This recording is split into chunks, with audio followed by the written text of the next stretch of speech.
A service of KIBMradio.com, the Internet's home for an all old-time radio.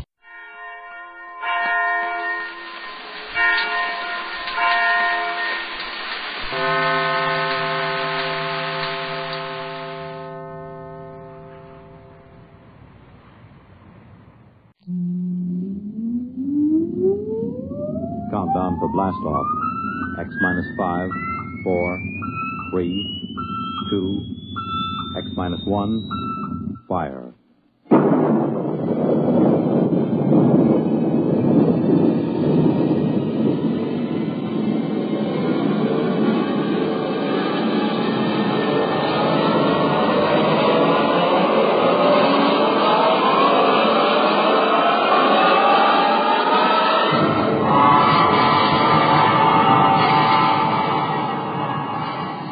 From the far horizons of the unknown come tales of new dimensions in time and space. These are stories of the future, adventures in which you'll live in a million could-be years on 1,000 maybe worlds. The National Broadcasting Company, in cooperation with Galaxy Science Fiction Magazine, presents X minus 1.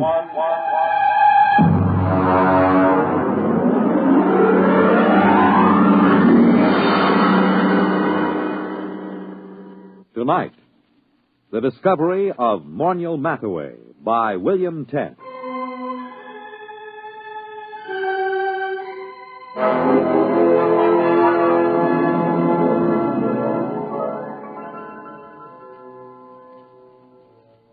Everyone is astonished at the change in Morneal Matheway since he was discovered.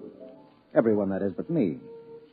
They remember him as an unbathed and untalented Greenwich Village painter who began almost every second sentence with I and ended every third one with me. You see, I understand the change in him, because I was there the day he was discovered. We were talking about his discovery that day. I was sitting carefully balanced on the one wooden chair in his cold little Bleecker Street studio, because I was too sophisticated to sit in the easy chair. Come on, Dave, take a comfortable seat. Oh, no, Morny, oh, no. I know about that chair. Now, what do you mean? It's the only comfortable chair in the room. Yeah, I know. Look at it. Broken down springs, very high in the front and low in the back. Sure, it conforms with the position of the spine. Yeah, sure. And when you sit in it, things begin sliding out of your pockets. Loose change, keys, wallets, anything. What do you do, Morny? Pay the rent on your studio with that easy chair?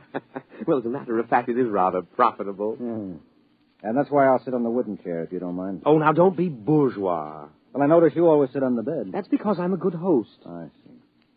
Well, how's the painting going? Oh, great, fabulous. You sell any paintings? No. You know, Dave, I can't wait for the day when some dealer, some critic with an ounce of brain sees my work. I can't miss, Dave. I know I can't miss. I'm just too good. Sometimes I get frightened at how good I am. Why, it's almost too much talent for one man. Well, there's always... Not that it's too much talent for me. I'm big enough to carry it, fortunately. I'm large enough of soul. Oh, good. I'm glad to hear it. Now, if you don't mind... You know what I was thinking about this morning? No, but to tell you the truth, I was thinking about Picasso, Dave. Picasso and Rouault. I'd just gone for a walk through the pushcart area to have my breakfast. You know, the old hand's quicker than the eye. Yes, I know. I've seen you do it. You're the only man I know who can ask directions to Houston Street and fill his pockets full of bananas at the same time. Oh, well, society owes the artist something. Mm-hmm. Anyway, I started to think about the art of modern painting. I think about that a lot, Dave. It troubles me. You do, huh? Well, I was thinking, who is really doing important work in painting today? Who is really an unquestionable great? I could think of only 3 names. Picasso, Rouault, and me. Well, naturally. Just 3 names, no more. Oh, it made me feel very lonely, Dave. Yeah, well, I can see that. But and then I asked myself, why is this so? Has absolute genius always been so rare? Why has my impending discovery been delayed so long? Oh, I thought about it for a long time, Dave. I thought about it humbly, carefully, because it's an important question, and this is the answer I came up with.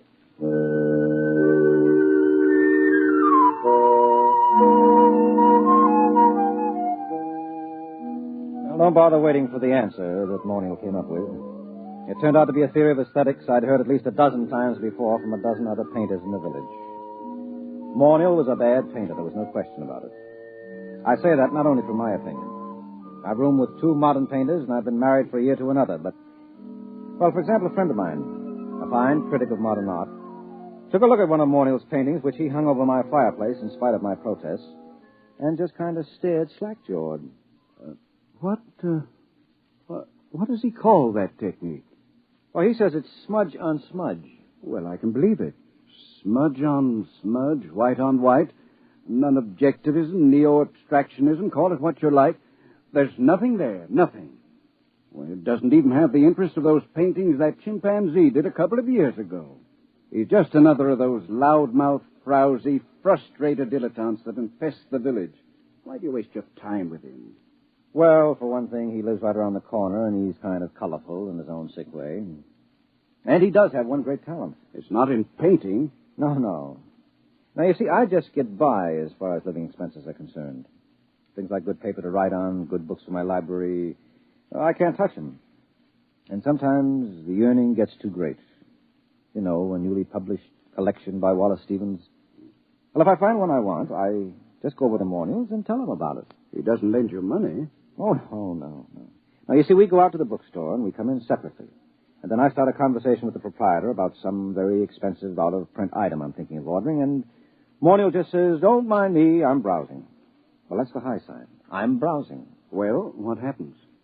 Well, while I'm keeping the proprietor talking, Morneal snaffles the Stevens. Isn't that just a little bit, Oh, well, I intend to pay for them, of course, just as soon as I'm a little ahead. Well, why does he do this for you? Oh, well, I pay off. I go through the same routine at an art supply store so Morneal can get canvas and paint and brushes. Of course, I really have to pay for Morneal's browsing. I have to suffer through listening to him, and then my conscience bothers me. Oh, it does. Yes, you see, I intend to pay for my things, but I know he doesn't. And that's why my conscience bothers me.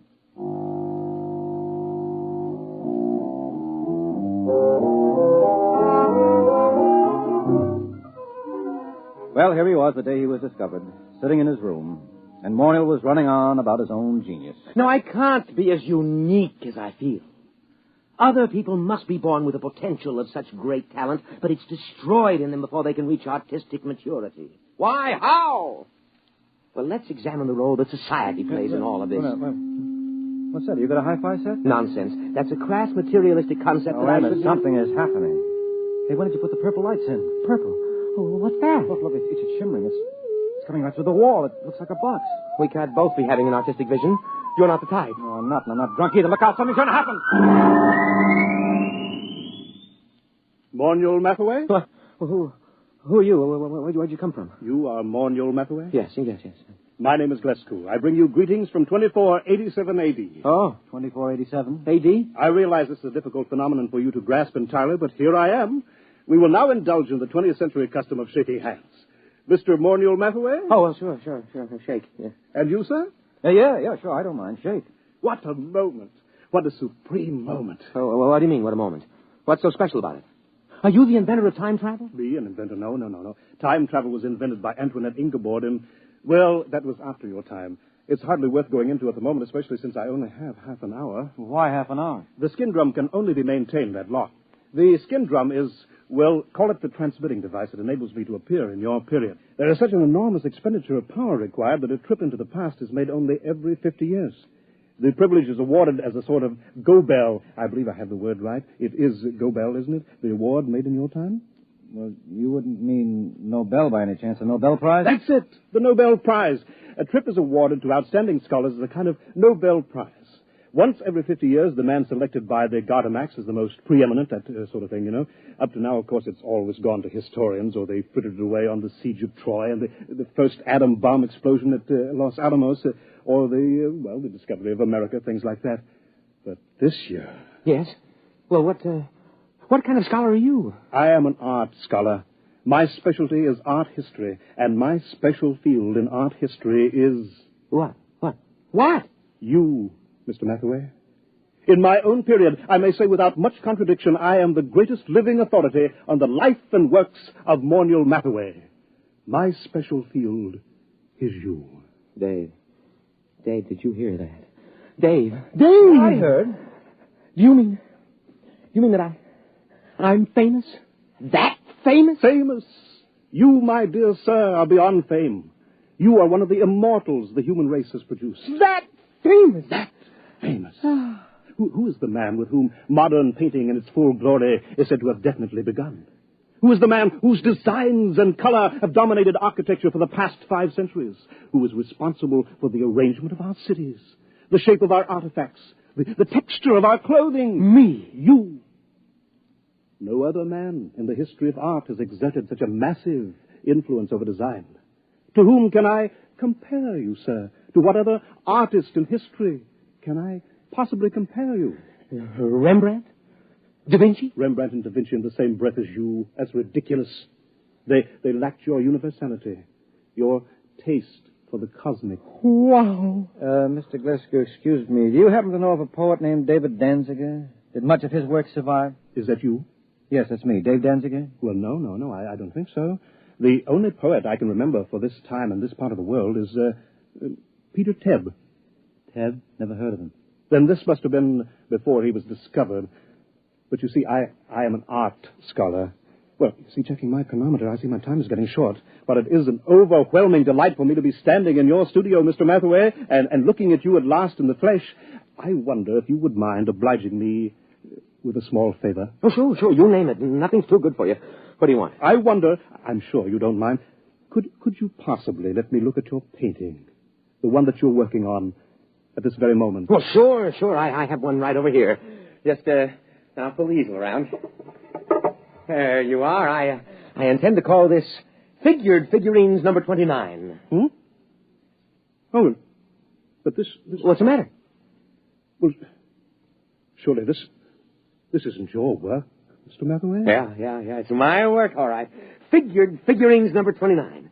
Recognize it? No, I do not recognize it, and that is a fact for which I am extremely grateful.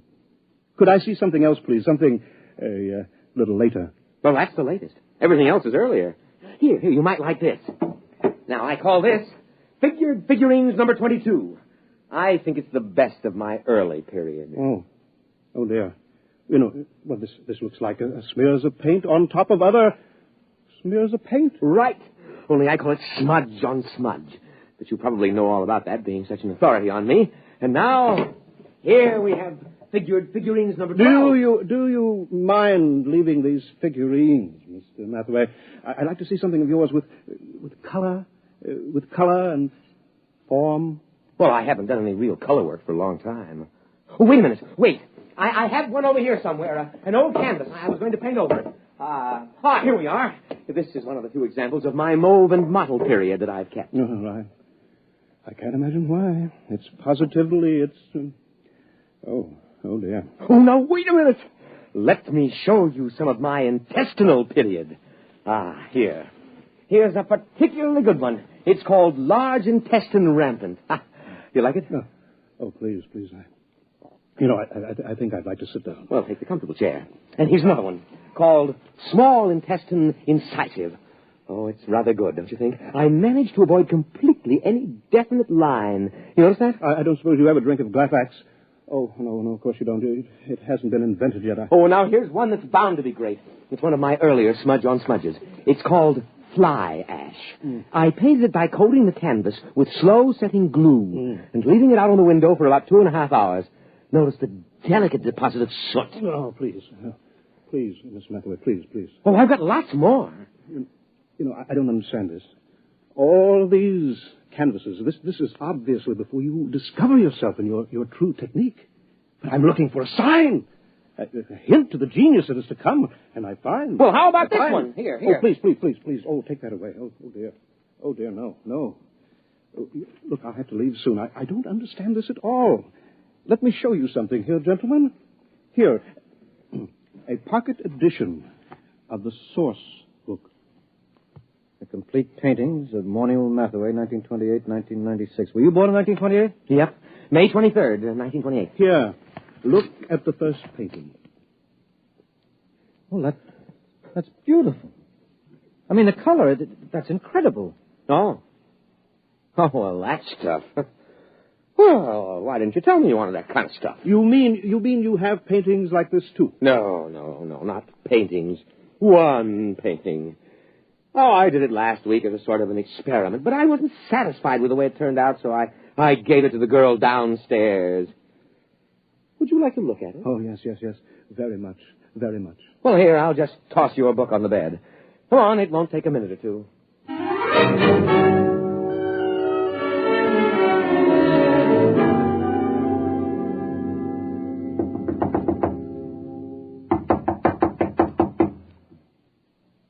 Oh, she isn't at home.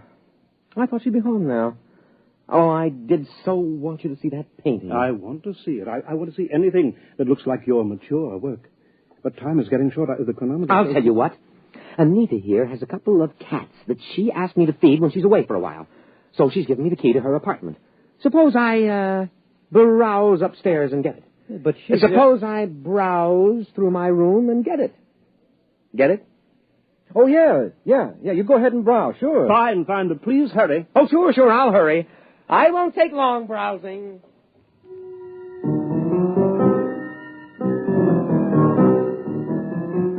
Well, that was it, the high sign. I'd seen Morneal Matheway in action too many times as a shoplifter not to understand it. He was going upstairs to lift that book that he'd dropped on the bed. I knew he hadn't ever painted a picture like the one in the book, but he would now. Only he wouldn't paint them. He'd copy them. Well, I started talking automatically. You, paint yourself, Mr. Glasgow? No. Of course, I wanted to be an artist when I was a boy. I imagine every critic starts out that way, but I found it far easier to write about paintings than to do them. Once I began reading the life of Morneal Matheway, I knew I had found my field. Not only do I empathize closely with his paintings, but he seems so much like a person I could have known and liked. That's one of the things that puzzles me. He's quite different from what I had imagined. Yes, I'll bet he is. Of course, history has a way of adding romance to an important figure. Mm-hmm. Oh, dear, I'm running out of time here. Do you think you'll be back with the key soon? I practically no time left. I've just got to get upstairs to the time translator. I just can't wait. I'll have to hurry now. Oh, dear, I did want to see an original Matheway. I did want to. Mr. Matheway, Oh! What's the matter? The time translator, it isn't here. It's gone. The book is gone, too. And Matheway, he stranded me here. He must have figured out that getting inside and closing the door made it return. Yeah, he's a great figure. And he'll probably figure out a very plausible story to tell the people in your time to explain how the whole thing happened. Why should he work his head off in the 20th century when he can be an outstanding hero-worship celebrity in the 25th? So what will happen if they ask him to paint merely one picture? Oh, he'll probably tell them he's already done his work and feels he can no longer add anything of importance to it. He'll no doubt end up giving lectures on himself. Don't worry. He'll make out. It's you I'm worried about. You're stuck here, aren't you? Are they likely to send a rescue party after you? No. Every scholar who wins the award has to sign a waiver of responsibility in case he doesn't return. No, I'm stuck here. Tell me, is it very bad living in this period? Well, not so bad. Of course, you'll need a Social Security card. And I don't know how you go about getting one at your age. And, well, the immigration authorities may want to question you since you're sort of an illegal alien. Oh, dear. That's awful. Wait a minute. It needn't be. I'll tell you what. Morneal has a Social Security card. He had a job a couple of years ago. He keeps his birth certificate in that drawer along with his other papers. Now, why don't you just assume his identity? He'll never show you up as an imposter. So do you think I could? Won't I be... well, won't his friends, his relatives... No, he hasn't got any family, and I'm about the only friend he's got. You could get away with it. Maybe grow a beard and dye it blonde. Naturally, the big problem would be earning a living. Being a specialist on Matheway and the art movements derived from him wouldn't get you set on an awful lot right now. But I could paint. I've always dreamed of being an artist. I don't have much talent, but there are all kinds of artistic novelties I know about, all kinds of graphic innovations that don't exist in your time. Surely that would be enough, even without talent, to make a living for me on some third or fourth-rate level.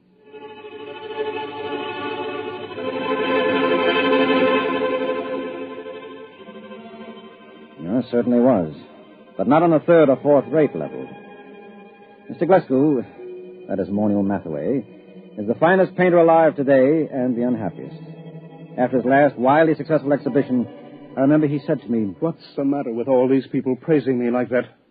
I don't have an ounce of real talent in me. All my work is completely derivative. I've tried to do something, anything that was completely my own, but I'm so steeped in Matheway that I can't seem to make my own personality come through. And those idiotic critics go on raving about me, and the work isn't even my own." Well, then whose is it? Matheway's, of course. We thought there couldn't be a time paradox. I wish you could read all the scientific papers on the subject. They fill whole libraries because it isn't possible, the time specialists argue, for a painting to be copied from a future reproduction and so have no original artist. But that's what I'm doing. I'm copying from that book by memory. Look, Glescu, that is Matheway, don't knock yourself out. But it's dishonest. No, it isn't. You're deliberately trying not to copy those paintings. You're working so hard at it that you refuse to think about that book or even discuss it. As a matter of fact, when I tried to get you to talk about it a little while ago, you couldn't actually remember it. That's true. It's true. You're the real Morneal Matheway, and there's no paradox. You're actually painting those pictures. You're not copying them from memory. I know in my heart that they're not mine. All right, I'll forget it. Anyway, you're a much nicer guy than Matheway ever was. And besides, a buck is a buck.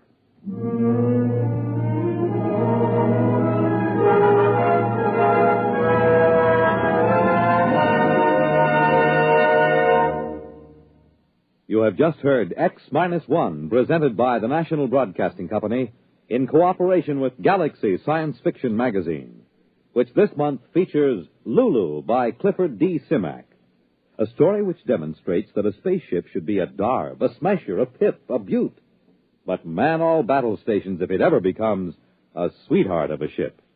Galaxy Magazine, on your newsstand today. Tonight, X-1 has brought you The Discovery of Morneal Matheway, a story from the pages of Galaxy written by William Tenn and adapted for radio by Ernest Kenoy. Featured in our cast were Leon Janney as Matheway, Guy Repp as the critic, Wendell Holmes as Glescu, and Les Damon as Dave. Your announcer, Fred Collins. X-1 was directed by Daniel Sutter and is an NBC Radio Network production.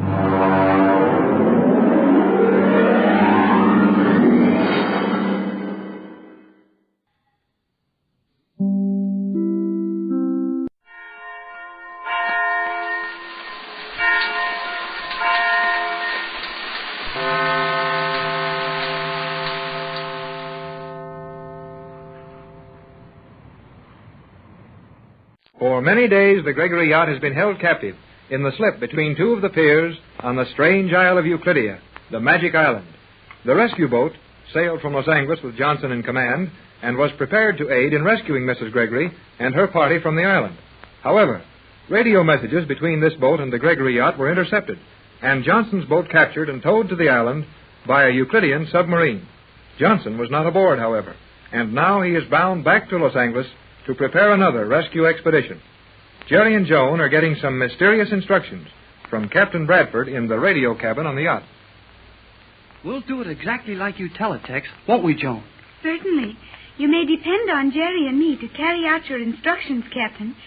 Even if there were some little danger connected with it, it would still be better for Jerry and myself to attempt it, as Captain Bradford would excite more suspicion trying to gain admittance to the laboratory. I suppose you're right, dear, but it all seems so wild and terrible. Now, don't worry, Mrs. Gregory. Joan and I'll bring home the bacon. I know you will, kid. You and Joan can do the work of any two men I ever worked with. Now, listen.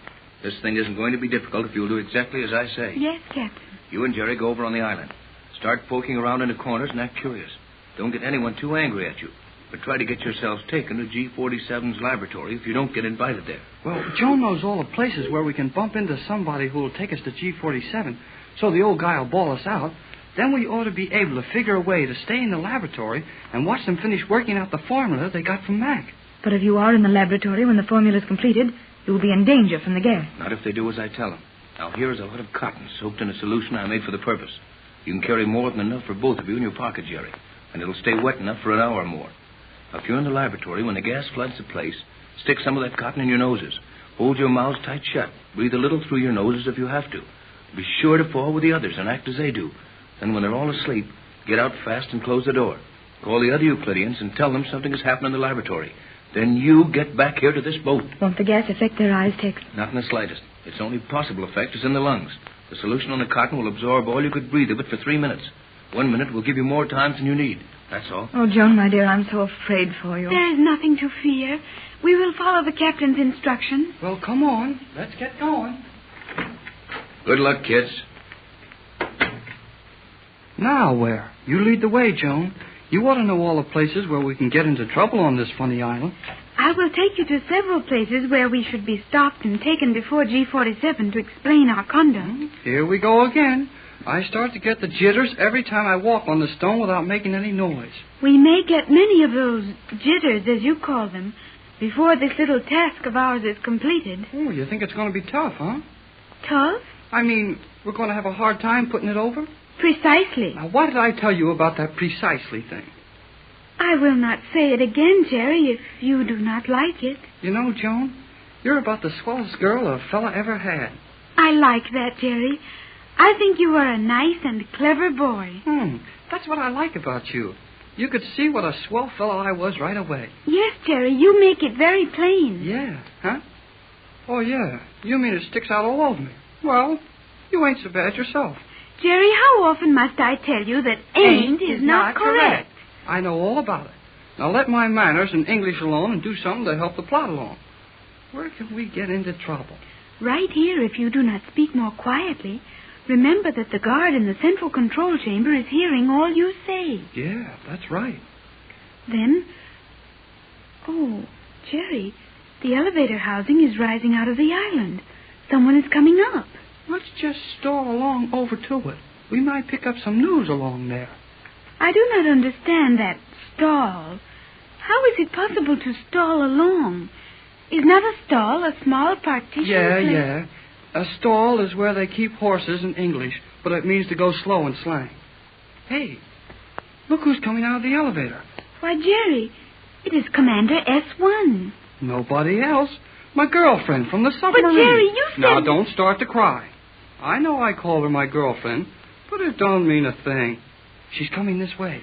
I think it would be well to use care in addressing the commander. Okay, I'll watch my step. It is indeed an unexpected pleasure to meet you, my dear Cleostra.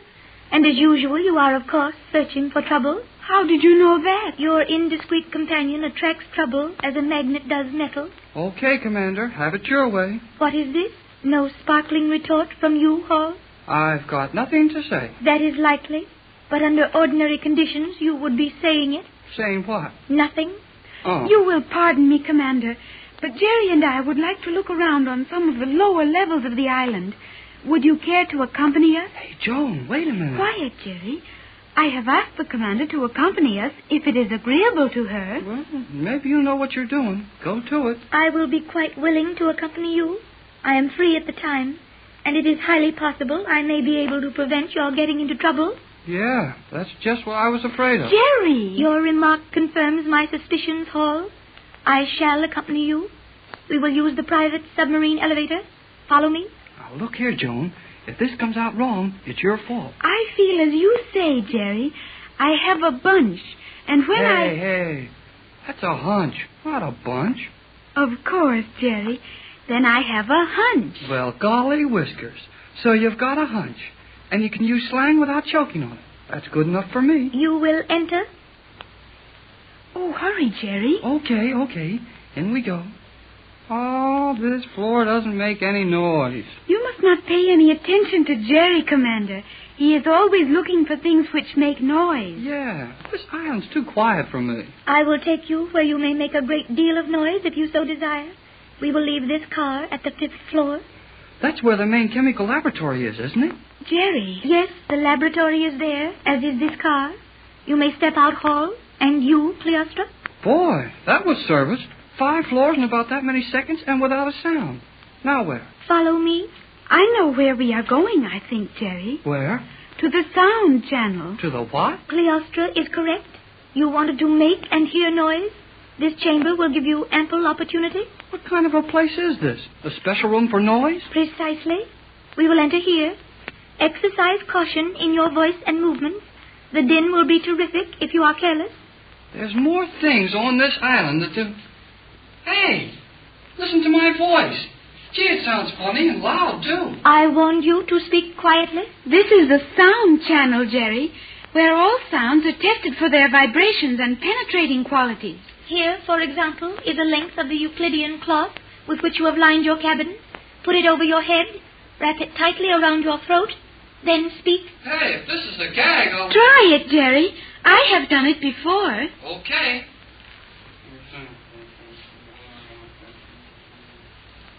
Well, how did it sound? We could not understand your speech. The sound was barely audible. Yes, Jerry. At a distance of a few feet, even that slight sound would not have been heard. Well, I like it better this way.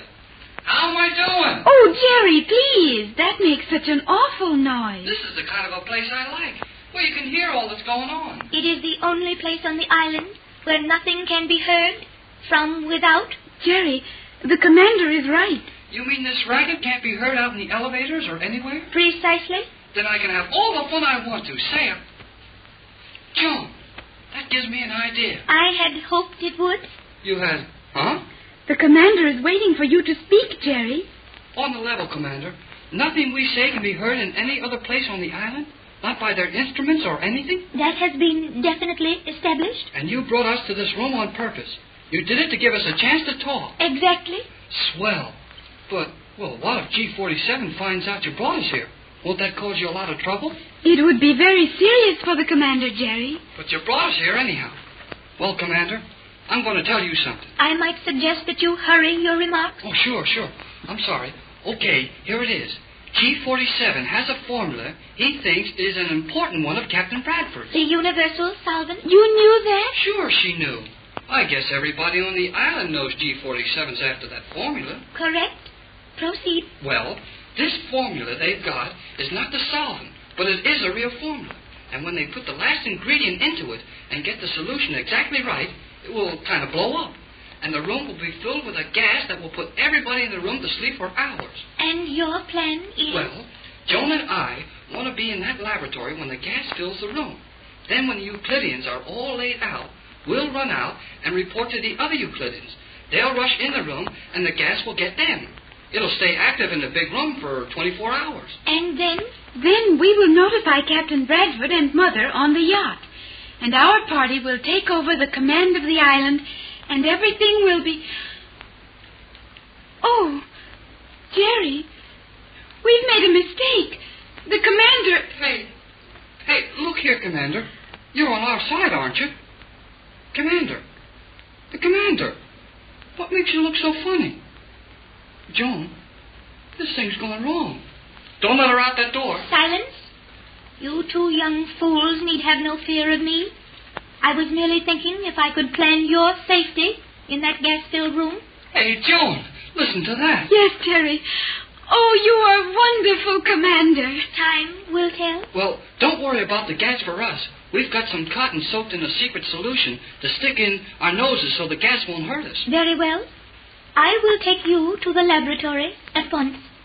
I will explain your presence by saying I found you spying in the outer chamber. Then I will remain with you as if to guard you.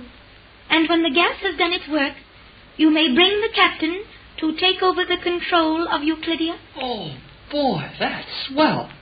Here's some of the cotton. Stick it in your nose now and shove it up the nostril far enough so it won't be seen. Prepare yourselves. I will not need the cotton. But, Commander, you said that you would be in the room with us. I shall. Then the gas will put you to sleep. It might even hurt you. And, well, I'm not sure. That is of no moment. You are in the right. The Euclideans are wrong. I can serve you best by posing as a loyal Euclidean, even to the point of allowing the gas to overcome me. Down in the secret chambers of the magic Isle of Euclidia, an important experiment is underway. G47 has a formula which he believes to be Captain Bradford's universal solvent, and all of the Euclidean scientists are gathered in the main chemical laboratory to see the formula completed, while down inside the island, on the same level with the laboratory, Jerry and Joan are completing their plans, with the help of the Euclidean submarine commander, who has been won over to the aid of the Gregory party. They are in the sound channel, the only really noisy room on the island.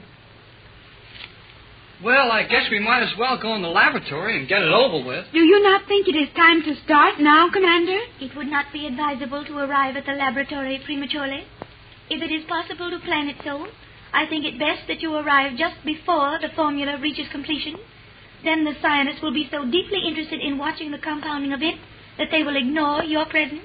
But they will have to know of our presence, will they not? Sure, Joan. How about it, Commander? We have agreed that I will take you into the laboratory as my prisoners, whom I have found spying in the secret chambers. Right?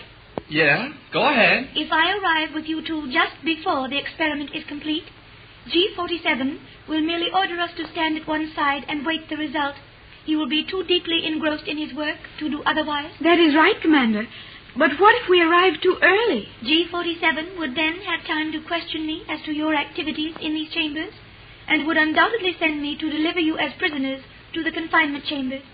Then you would be helpless, and the experiment would be finished without your knowledge. You're right, Commander. But how can we tell when to go in there? Captain Bradford said they might get the formula finished any time from a few minutes to an hour. I will go now to the laboratory, ascertain the degree of progress on the experiment, and return for you. Boy, that's swell. We will all be very grateful to you, Commander. Do not let your gratitude carry you away at this early date. Many things stand between this little plan and the overthrow of Euclidia. Remain in this room. Speak to no one. I will return in a few hundred seconds.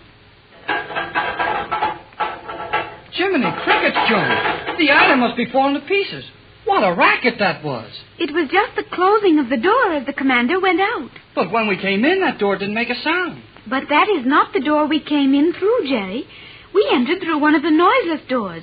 This one is an ordinary steel door that has not been treated with the noiseless paint. Boy, this is sure some place.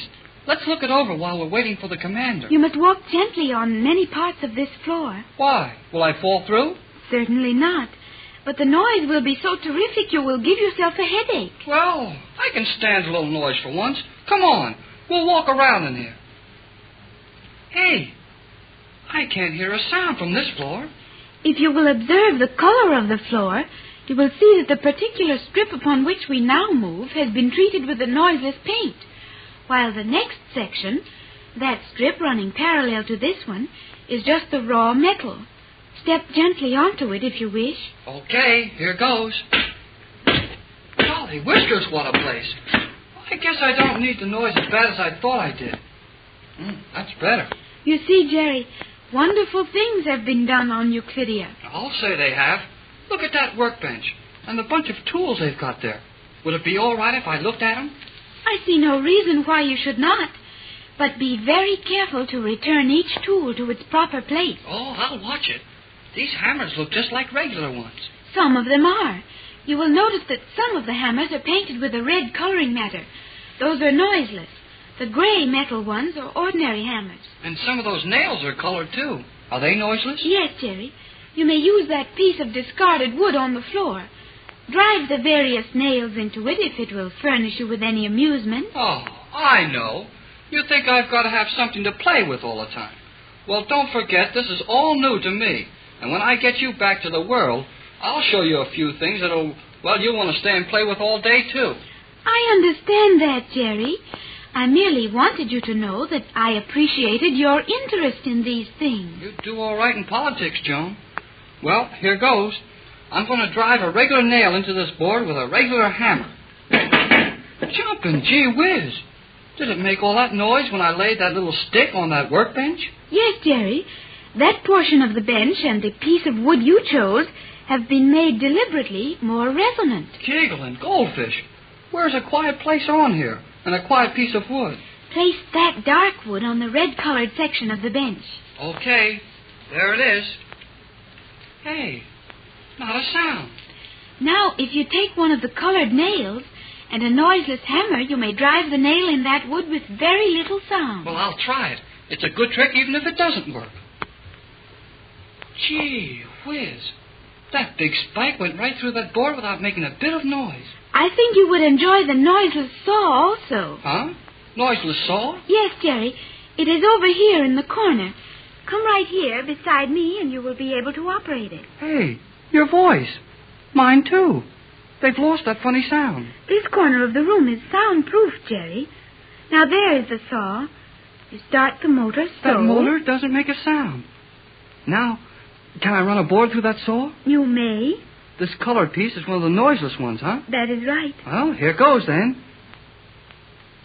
Well, what do you think of that? The saw just eats its way right through that heavy board without a bit of noise. I'll bet Captain Bradford would like to get his hands on that formula. Formula? Jerry, that reminds me the commander should be back by this time. Oh, yeah. I hope she didn't get herself into any trouble trying to help us. I think the commander would be too clever for that. But she is also too clever for you and me, Jerry. What do you mean? She could deceive us very easily and be telling G47 all of the captain's plans. You don't really think she'd do that, do you? We learn our lessons well on Euclidia, Jerry. It is a school of fear, and one not easily broken away from. But you got away from it easy enough. Just as soon as you heard your mother and the rest of us talking about a few of the things in our world, you figured out that this isle wasn't so hot after all. That is true, Jerry, but I have my mother. She will take me to her beautiful home in California. The commander has no reason to leave here. Well, suppose she does give us away. We couldn't be any worse off than we are now. All prisoners on this island with no chance of getting away until Johnson goes to Los Angeles and comes back. And G47's got a good chance to fix it so he won't ever come back. What's the difference, Joan? We're sunk anyhow. We might as well put up a fight for it. I like you when you speak like that, Jerry. You are a brave, loyal boy. I think you are very fine. Oh, kind of waking up, aren't you? You'll appreciate me someday. Oh, here is the commander, Jerry. We must go to meet her. She's got about as much expression on her face as a wooden Indian. You can't tell whether she's got good news or bad. The time has come for us to repair to the laboratory. The experiment is nearing completion. Oh, that's swell, Commander. Does G47 know we're around here? Your presence in the lower levels has naturally been reported, but fortunately, I have been sent to find you. When do we go? Immediately. First, let me give you a few brief instructions. Of course, Commander. Shoot? Under no conditions. Huh? You must not even display a weapon. Oh, I'm sorry, Commander. I didn't really mean to shoot. That means go ahead with your story. I must have a translation of your complete vocabulary at another time. Now we will enter the laboratory and remain just within the door. Even if our presence is observed, we will probably be ignored. However, should G47 have time to question us, remain silent. I will explain how I found you and brought you to the chambers. I think that is a splendid plan. Do you not, Jerry? Well, let's get going. Precisely. Follow me.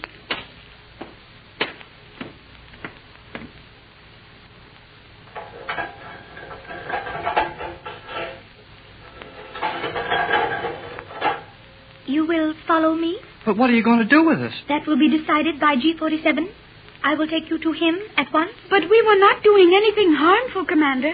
I was merely showing the sound channel to Jerry. The extent of your misdemeanor will be decided by G47. I see you have them with you, Commander. I was ordered to take them before G47. Will you accompany me? This young fool Hall may become obstinate. He has more courage than brains. I will accompany you. G47 made it quite plain that this boy and girl were not to be harmed, so you would find your ray gun useless. I can use force if necessary. G47 will question them immediately upon our arrival. Hey, look here, you two. We haven't done anything wrong. That is correct. Jerry and I were simply looking at the strange devices in the sound channel. Nevertheless, you are on the lower levels without permission. Is that not so? Well, yeah, that's right. Then you must explain to G47. Silence. We enter the laboratory.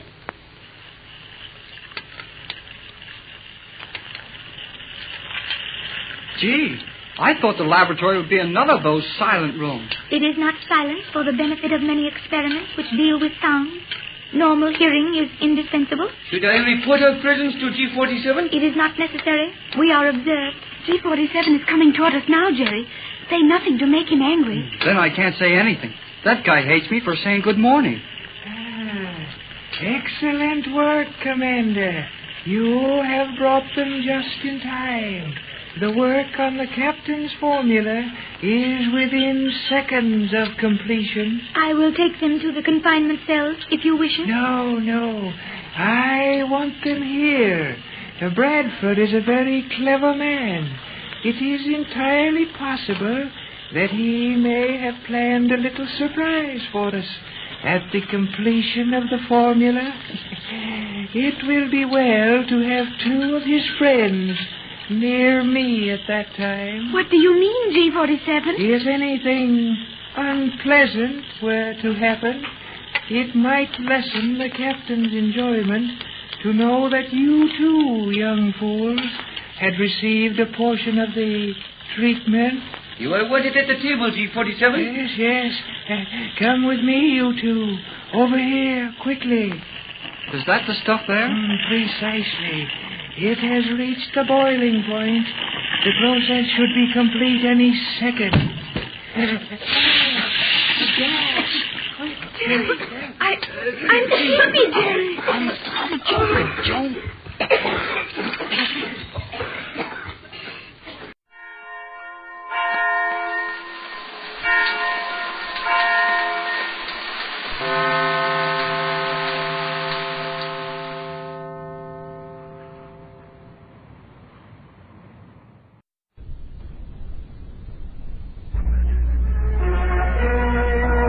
When a man has learned how to do something, he wants that something to be important and needed and wanted in the world. Well, progress tends to eliminate various old necessities and replace them with new ones. And sometimes people are unwilling to change. Once upon a time, there was the occupation of buggy whip maker, for example. And I wonder how many people today make their living chipping flint points for arrows. Various professions have been eliminated, and various others will be, by automation, by other forces of society. But sometimes an individual fights back, and that can cause trouble. Who's there? Who is standing there? Excuse me, sir. Come forward. Out of the shadow where I can see you. Oh, yes, sir. I didn't mean to frighten you. Who are you? My name is Morrison. I've never seen you before. What do you want? The robot down the highway said that I would find the owner of this dome in the garden, but I couldn't hear what else it said. It's rusty. Is it? I must see to it. Although it would really be wasted effort. You're the first visitor to this home in, must be 6 years, or perhaps it's 7. I wanted the robot to tell me if this was the dome of Cran. Yes, I am Cran. Oh. Come. Can't you see I'm wearing a very thin robe? The wind up the canals is sharp this time of evening. Oh, please don't be angry. I need your help. You need my help? You are a doctor, aren't you? What? Are you a doctor? My child, I am the last physician alive on all the planets of the human race. The last except for Targ, whose name you also saw on the card index. But he is senile, and he lies on his couch all day. My sister is sick up on the mountain. Yes, I believe I have the signal honor to be the last physician among the race of men. Poor Targ, a hopeless case. He couldn't attend the ceremony that was 10 years ago, on my 125th birthday. Very impressive. Oh, please listen, Cran. My sister is sick. Thousands of people, educators, dignitaries honoring me, the last of my kind. It's a sad thought.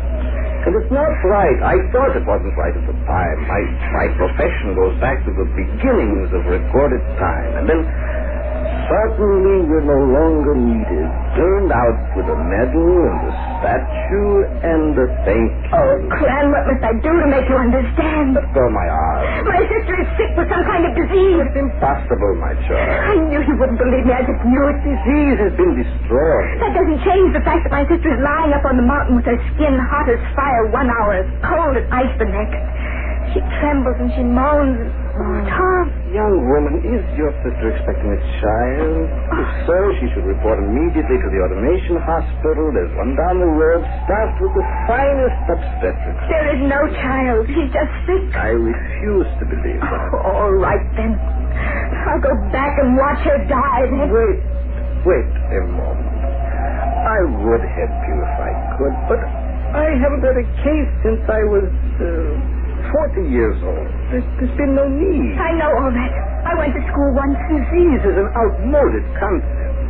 Chemotherapeutics long ago rid the human strain of its infirmities, cleansed the planets of illness. Psychotherapeutics cleanse the minds of men. To sickness is obsolete. So all you care about is that my sister violates all your rules. Perhaps it is a natural death. Perhaps you should have taken her to the geriatric mortuary. We have not obliterated death, you know. And if she's quite old, perhaps it's time for her to go to the machine. My sister's 28 years old. Oh, I see. How far is the city? Maybe if I go there, I can find someone who won't laugh at me. Wait. Please, come inside. So that you can joke with me again? Be silent. Come inside. A little light, please. Pass your hand along the wall of the dome. There, that's better. Now sit down. Oh, I'm going to the city. I find someone there. Oh, will you be silent? I'm trying to help you if I can. I don't know what I can do. It's been many years, but I'll try. Now, sit down. All right. How long has your sister been in this condition? For 8 days. What are the, I've forgotten the words. Yes, the symptoms. Oh, she's hot and cold and turned. She doesn't recognize me. Oh, she coughs and coughs. Good heavens. What's wrong? It sounds like some sort of primitive illness. At the end of my practice, my last patient was a complex of neurogeriatric syndromes. I studied nothing but multiple ills. And then when the last of those were wiped out by the new drugs and the new techniques, why, I simply had to quit. But a primitive disorder. I've bothered you for nothing. What do you mean? I'm going to try, certainly. What good will that do? My child, I am a physician, and it is my duty to try. That much I remember. Come now. I think my unicar is still working. You'll have to direct me to the mountains for your sister. The man has really forgotten his trade. He can still feel terrible resentment. Oh,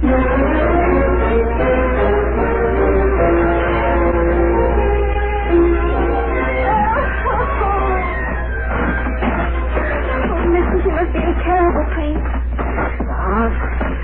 Is so steep. Oh, what shoes. Nobody. It's just a little further. We're almost to the dome. Why do you leave in such a desolate place? Well, our father built his hydraulic sheds up here because he disliked the city. When he died, we had to stay here because we didn't know any other place to make a living. We're here. Open the door quick. Put on the light. We don't have atomics, just a small generator for electricity. Well, that will have to do. Now, let me have a look at her. Oh, yes, you are right. Her skin is burning. Oh, Neela. Neela, can you hear me? I brought a physician.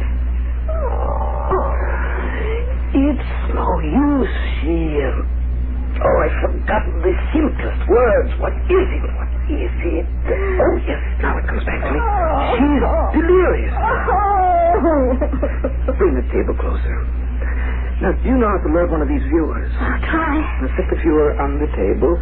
The text on the film, if I remember rightly, contains close to 1 million diagnostic patterns. Now, just get the spool under the sprockets. Oh, I think I see how to do it.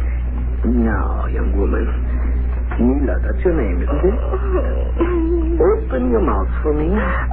Come now, open it. Yeah, that's better. Now open your eyes. And I'll have to do it myself. There. The pulse. Now, where's the pulse? The arm. No, that's not it. Lower.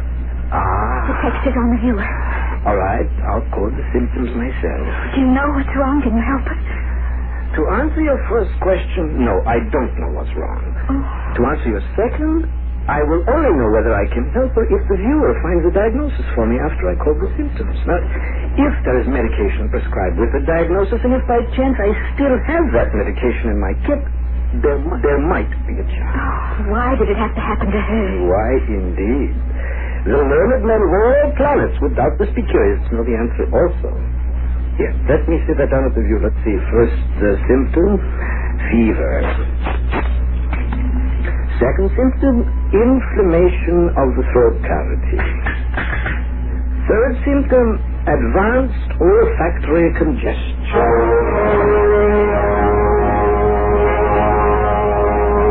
In a moment, we should have the answer, if there is one contained in this text. This last key, there. Great heavens! John, can't you see the card in the last appendix on the text? Antique melodies. Let's see what it says. Yes. All the symptoms are exact. The cause is a virus. There's the code name right there. The proper agent, let's see. At the bottom of the card, chemotherapeutic number 411009. Open the kit quickly. What was the nominality? 4110. Oh, yes. Is here. 009. 2 of them, 2 of the tablets. Give them to your sister. Neela, please do as I ask. You open your mouth. That's right. Now take these tablets. Oh, that's right. And swallow. Oh, that's fine, Neela. And now you rest, dear. And you'll be better soon. Please stand aside. What are you going to do with that? This hypodermic, I want a sample of your sister's body fluid. What for? Give me a quantity of the virus to enable me to duplicate the virus in my own laboratory. What's wrong with you? Oh, your face, it looks so different now. Viruses were virtually destroyed a long time ago, but perhaps immunity has weakened in 300 years. Perhaps if the cause were there again and the immunity was not... Don't you touch her with that needle. Please stand back, my child. I have helped your sister. A small quantity of blood in return is a fair exchange. It's not right that we should be dismissed for the medal and the statue. It's not fair. I make myself the scapegoat if necessary. Take the blame for spreading the disease. That's all right. I am an old man. But I have made it possible for others after me to practice medicine once more. The virus may mutate, and it may strain, immunity may be gone. Stand back a few cc's of fluid in this little chamber, and there'll be disease again, and physicians to heal. You get away from me! Get back, I warn you. If I must use violence, I can still find strength. Stay away! Stay away! Oh, sweetheart,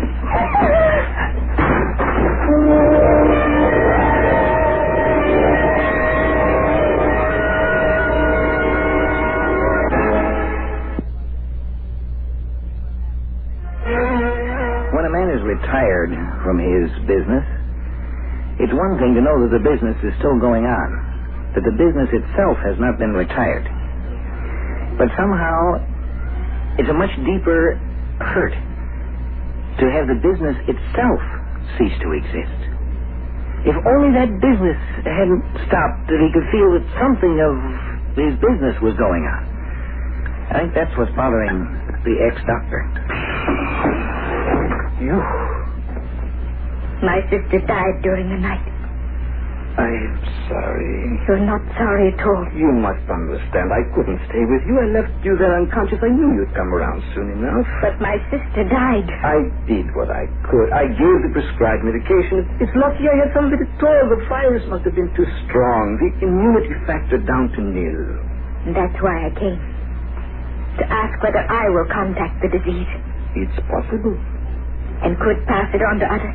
I wouldn't allow myself over that. I'd be making my own plans. And that's why you took the blood. Of course. Do you think that this particular virus is widespread? I am sure it isn't. This one case must be pure accident. I told you that the virus, as a cause of infection, like all causes of physical and mental illness, was totally counteracted years ago. And that's why I was given the medal and the statue, because they didn't need me or my kind. But they will again, and soon. Oh, I've never had much education, but this idea of yours, it just isn't decent. Oh, no? You'd bring sickness to people just to carry on a tradition. Not a tradition. The noblest tradition in the history of the human race. A tradition of comfort, of healing, of leading sick minds and bodies back to health. But that was accomplished years ago, you said to yourself. Yes, but it's not right, that's all. Not when so much has been given and sacrificed for the good of mankind. What you plan to do is not for the good of mankind. I won't listen to you anymore. What you plan to do violates everything that's right.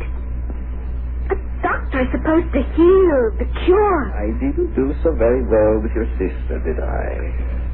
For that I can forgive you. You said yourself it was a rare case. Perhaps it will strike me and I will die. And then it will never happen again.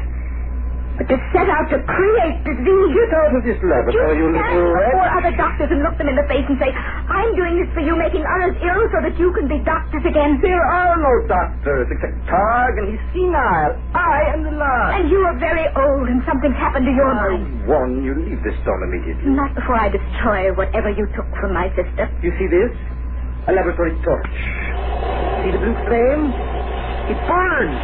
It will burn you if you come a step closer. Just destroy what you took from my sister, that's all I ask. Not a step nearer. If you don't, I'll destroy you and myself and this whole place. You're a fool. I know it. I'm not very old or well-educated, but I may be a better physician than you are. Will you just stand back? I'll burn you. Is that it, the large flask? There. Don't touch it. Watch out, old man. Your bones move slowly. Let go of it. Let go. There, see it fall, old man. I'll kill you. I'll blast you with the torch. You missed me. Stand still. Stand still. It's a fire to the wall. Come back. Don't hide that way. Come out from behind there. Now there's no chance for you to create the new diseases. Now, which way? Flame, block me. You die with me. I know, but I don't care. It's not right. I am the last doctor. The tradition must be carried on. They gave me a medal, a statue. It's not right. It's not right. Not right.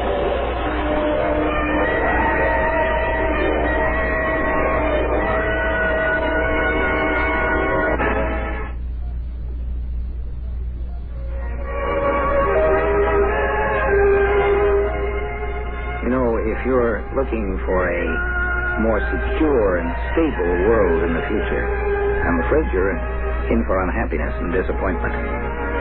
The world of the future is going to obey the ancient law.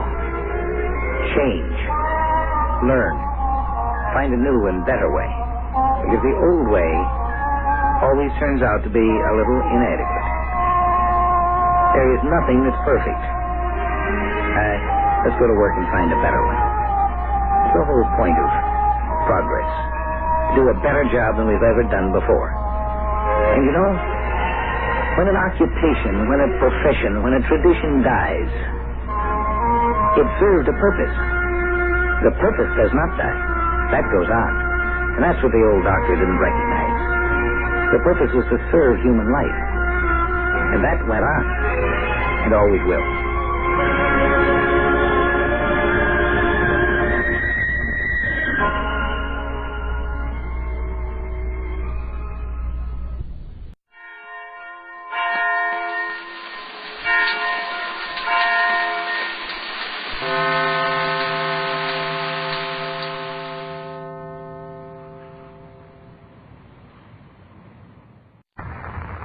Presenting the transcription feature, Superman! Guys, look! It's a bird! It's a plane! It's Superman!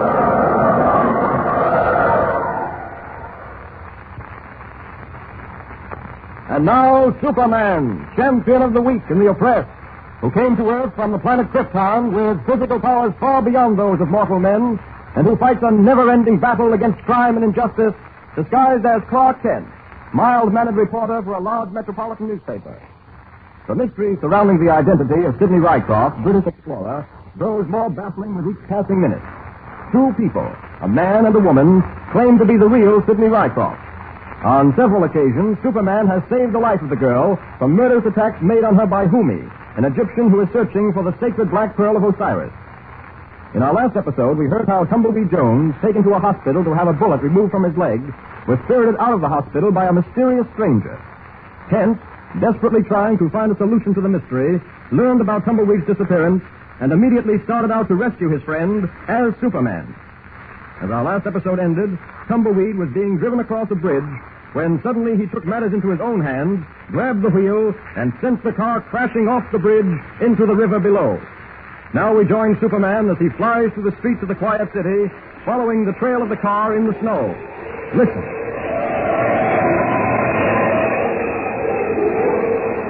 Even with the power of supervision at my command, it's almost impossible to follow the tracks of that car because the falling snow is rapidly filling them in. If I don't hurry, I'm sure to lose them altogether. Faster, faster. These tracks seem to be heading for the South River Bridge. I'm almost sure of that. If I'm to make time, I'd better take a chance and head for the bridge. I may be wrong, but I'd better take it. There's the bridge in the distance. What was that? It sounded like a splash, as if a large object had struck the water. Now, there's the bridge almost below me. Wait, what's that? The railing torn away. Tracks of the car leading up to it. The car crashed, too. The splash I heard was the car hitting the water. We've got to work fast. Tumbleweeds in that car at the bottom of the river. Dive, dive, now, dive!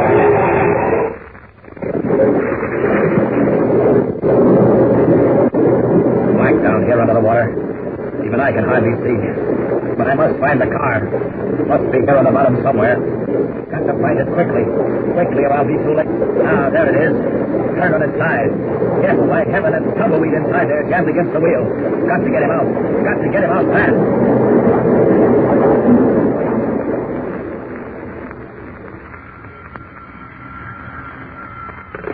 Yes? No, send him right up. I can't understand it, not at all. I'm either going crazy or I actually did see it.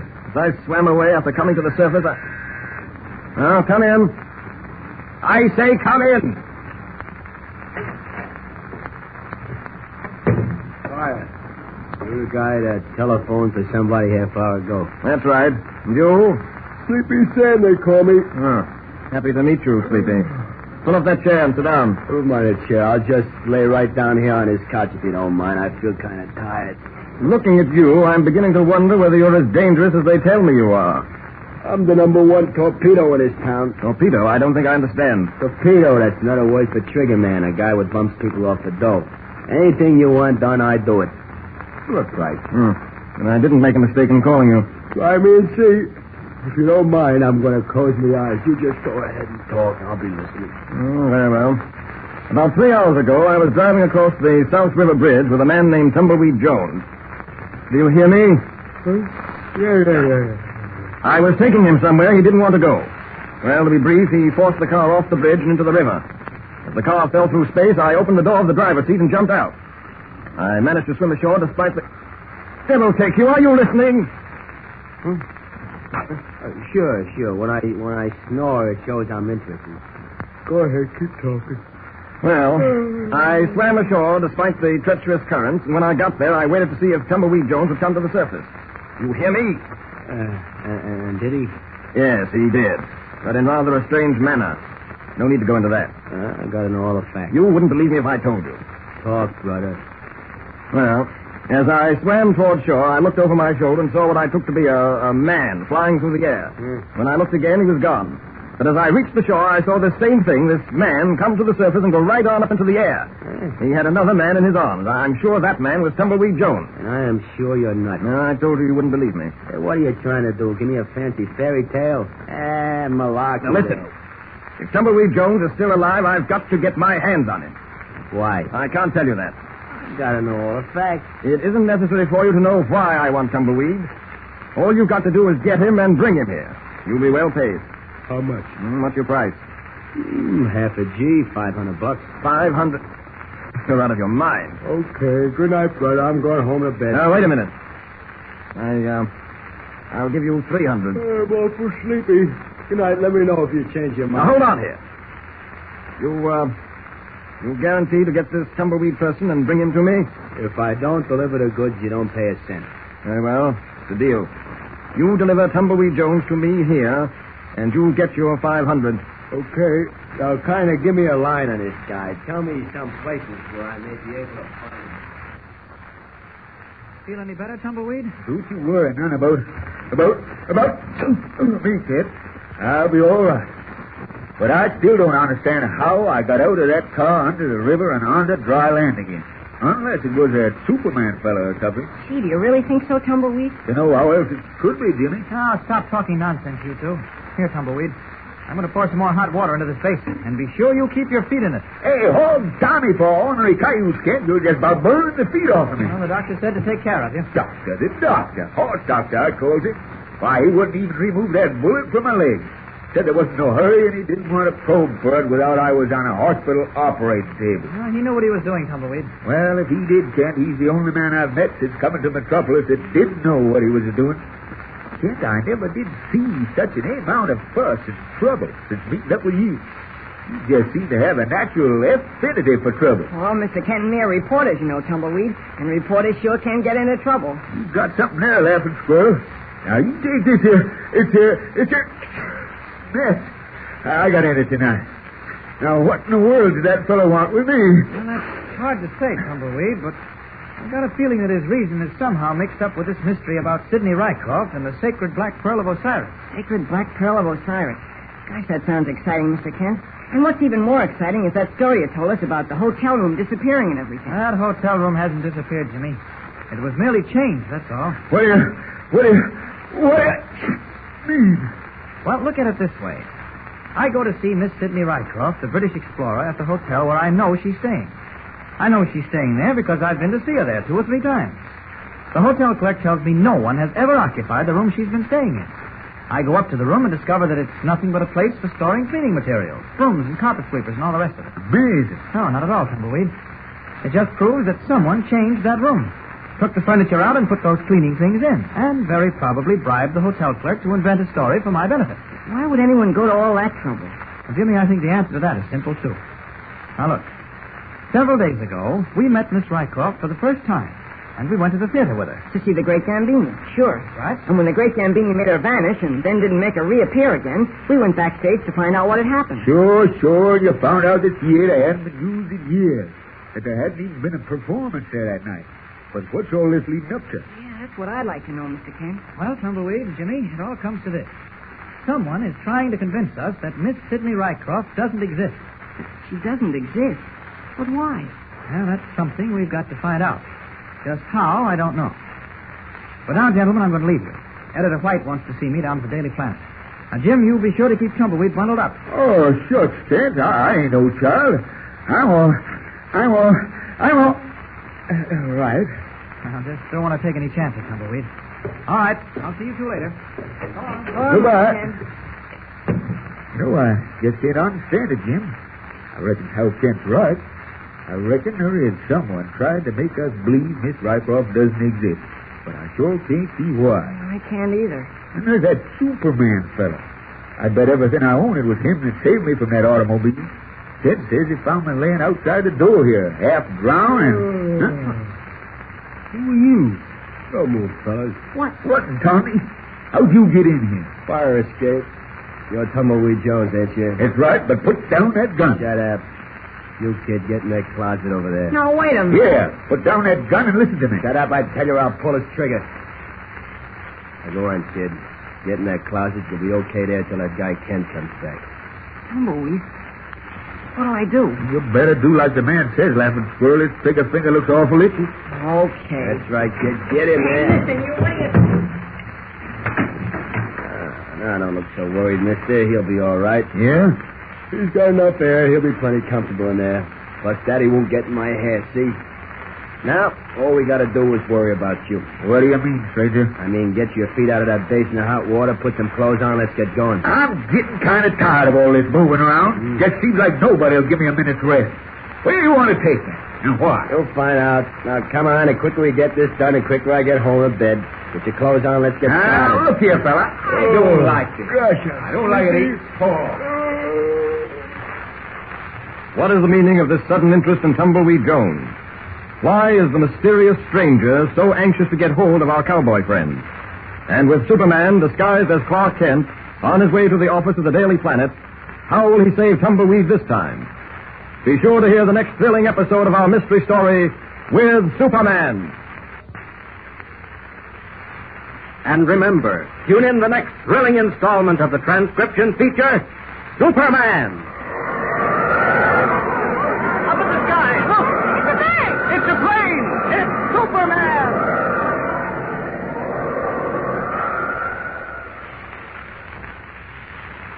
Superman is a copyrighted feature appearing in Action Comics magazine. Presenting the transcription feature, Superman! Look, it's a bird! It's a plane! It's Superman!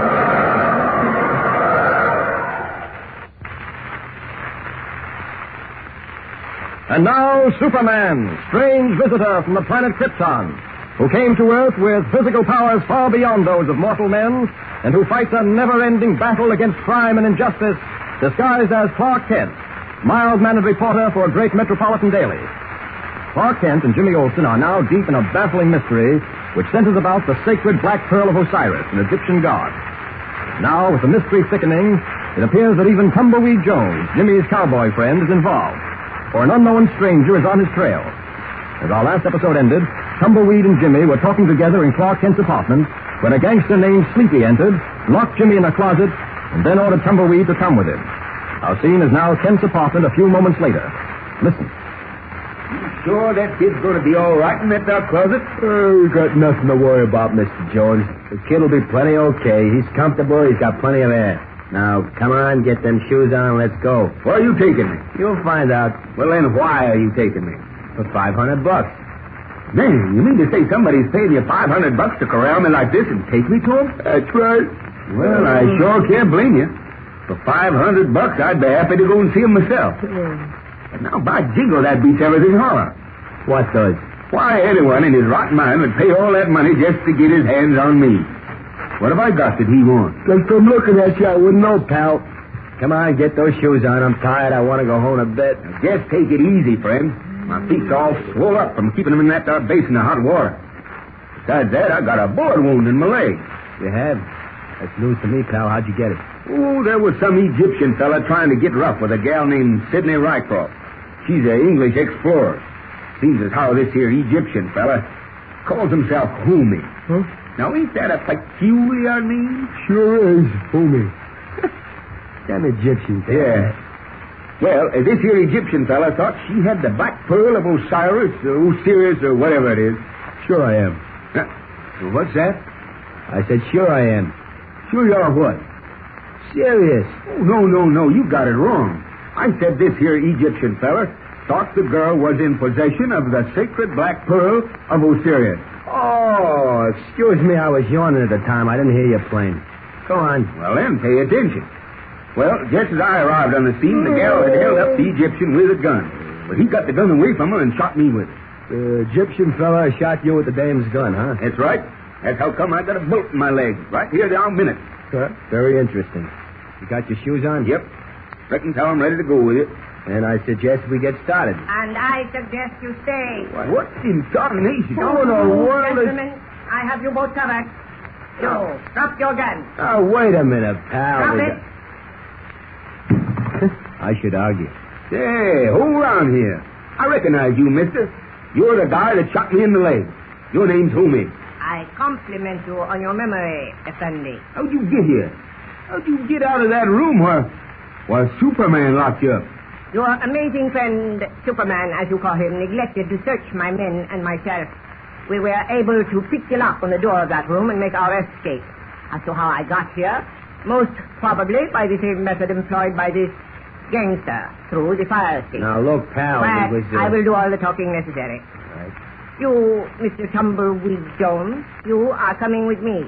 Now, hog tie me for a loco bronc. You mean to say you want me to? Does there appear to be anyone else who wants you, Tumbleweed? What do you think this here sleepy hombre was holding me up for? He wanted to take me to somebody that's willing to pay $500 for me, dead or alive. Maybe I'd better start bargaining here. How much you willing to pay for me? Come on, gentlemen, just step right up. $500 bid. Do I hear six? Do I? You fool, the humor of the situation does not strike me.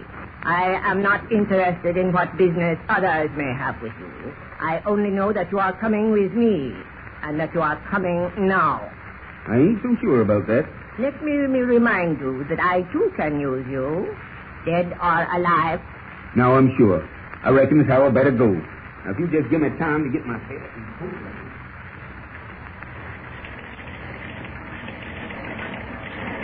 Hi, Ken. Looking for Editor White? Yes. Is he in his office? No, but the guy I wanted to see about is... White said to tell you to go out on in. He'll be back in a little while. Okay, thanks, Jack. All right. Oh, so it's you. Hello, Mr. Kent. Yes, it's I, Mr. Sidney Rycroft. Still insisting that you are actually Sidney Rycroft, eh? And who has a better right than I, Mr. Kent? There's a girl who also goes by the name of Sidney Rycroft. Oh, yes, that rather mythical creature you claim to have met. There's nothing mythical about her, and I did meet her. I can prove that. Jimmy Olsen and Tumbleweed Jones, a friend of mine, have also met her. I don't believe anyone, especially Editor White, puts much stock in either young Jimmy or Tumbleweed Joe. That doesn't matter to me. I know that girl exists, Rycroft, even if no one will believe me. If this girl, Mr. Kent, this Sidney Rycroft, really does exist outside your imagination, why don't you produce her? Why don't you bring her here? I'd like nothing better than to meet her face to face. I can't bring her here because I don't know where she is at the moment. Extraordinary. I wouldn't exactly call it that. I went to her hotel yesterday to talk to her, and the desk clerk told me that she had never been registered there. Oh, I see. You still believe the girl actually exists, eh? I certainly do. And further than that, I believe someone is trying to make me think she doesn't. Would I be wrong in saying that someone might be you? Naturally. Then, of course, you don't believe that either. What do you know about the sacred black pearl of Osiris? Why, nothing. Nothing at all. You're lying, Rycroft, or whatever your name is. How dare you? Very well, Kent. You've taken no trouble to hide the fact that you dislike me. Let me suggest that you let this dislike ripen into a good, strong hatred, and we'll start even. Good day, Mr. Kent. When Editor White returns, tell him I shall see him tomorrow. Needless to say, when I do see him, you'll find yourself without a job. I'm right about him. I know I'm right.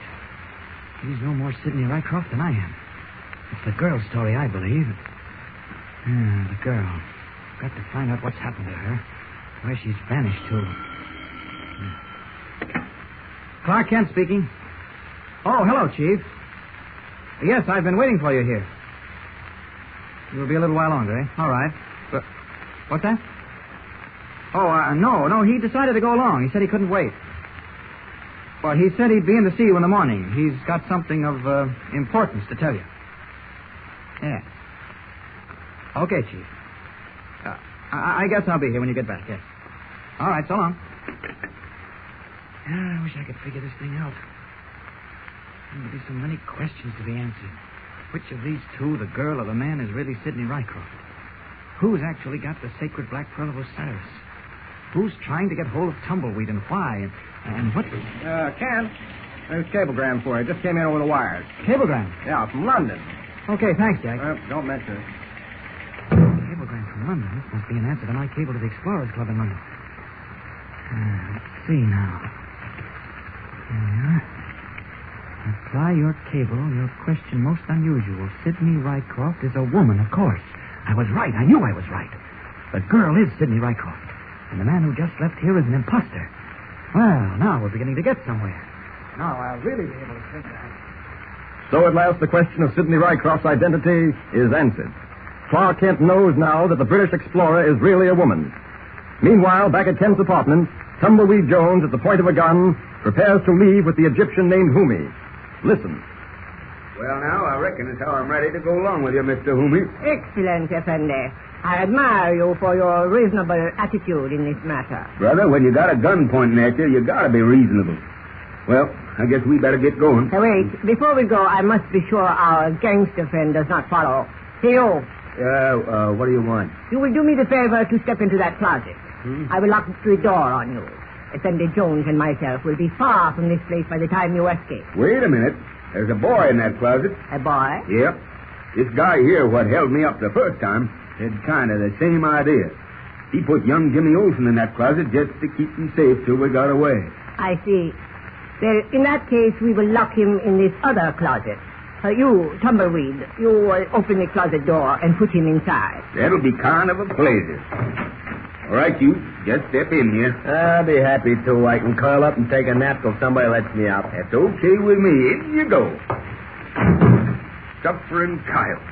I ain't never seen no one as sleepy as that there fella. You talk too much. Lock that closet door. Okay, Effendi.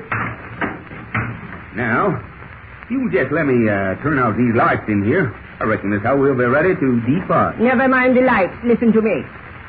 We shall go down on the elevator. I shall be holding the gun in my pocket. Say, that's the gun you shot me in the leg with, ain't it? That's the gun you took away from Miss Rycroft. You stall for time, Effendi. Listen. If on the elevator you make one false move, just one, this time my bullet will not find your leg, but your heart. Now then, let us... Suffering coyote. The lights. It is pitch dark in here. Something shot that lamp right off the table. By jumping Jenny Wrens, it wasn't me. I know it was not you. There is someone else in this room. And whoever it is, he does not leave here alive. Who is it? Who shot out that lamp? Answer me. Drop your gun, Effendi. And drop it quickly. Suffering coyote. Out of the darkness of the room comes a strange whisper. Who is the whisperer? What new, unexpected twist has our mystery taken? And what of Superman? Will he bring this case to a successful conclusion? Be sure to hear the next thrill-packed episode of our story with Superman. And remember, tune in the next thrilling installment of the transcription feature, Superman. Up in the sky! Look! It's a plane! It's a plane! It's Superman!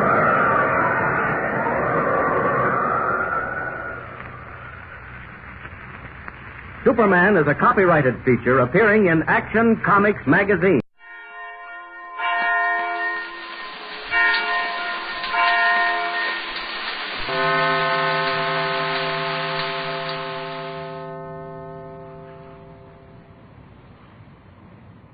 Kellogg's Pep, the build-up wheat cereal, invites you to rocket into the future with Tom Corbett, Space Cadet.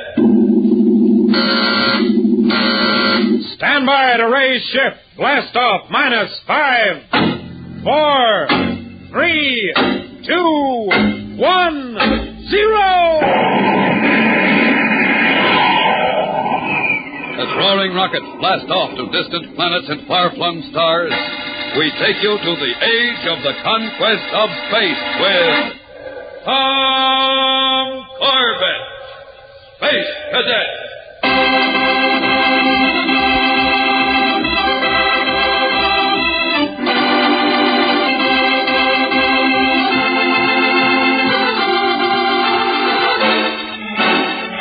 Blasting into deep space to the planet Terra in the star system of Alpha Centauri, the Space Cadets have made a startling discovery.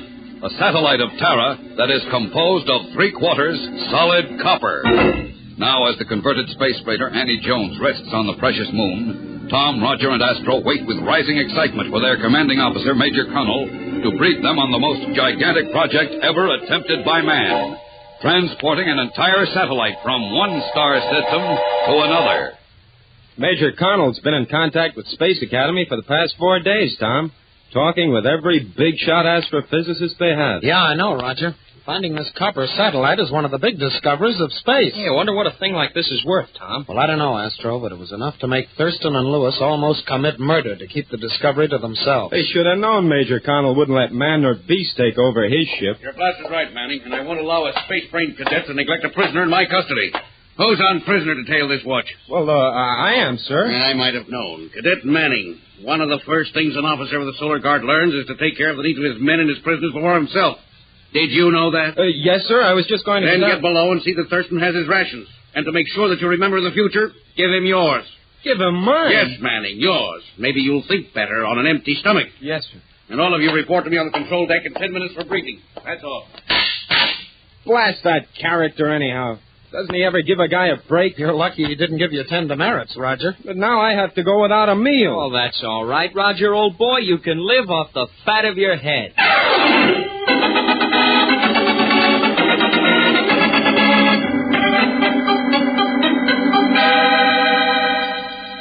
Now, pay attention, boys, because I'm only going to say this once.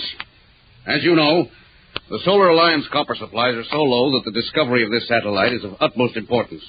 Our job is getting it back to Earth. Back to Earth? Well, how can we get a satellite 10 miles in diameter through 25 billion miles of open space? If you'd give the Major a chance, you Venusian clunk, he'll tell you. Clunk, listen, you skinny radar... off that space gas. Yes, sir. Aye, sir. Now, to answer your question, Astro, getting it back is the trickiest part of the job. Why not just dig out the copper and haul it back in spaceships, sir? Too long and too costly, Corbett. We've got to take the whole thing, and we've got to do it fast. Now, listen closely.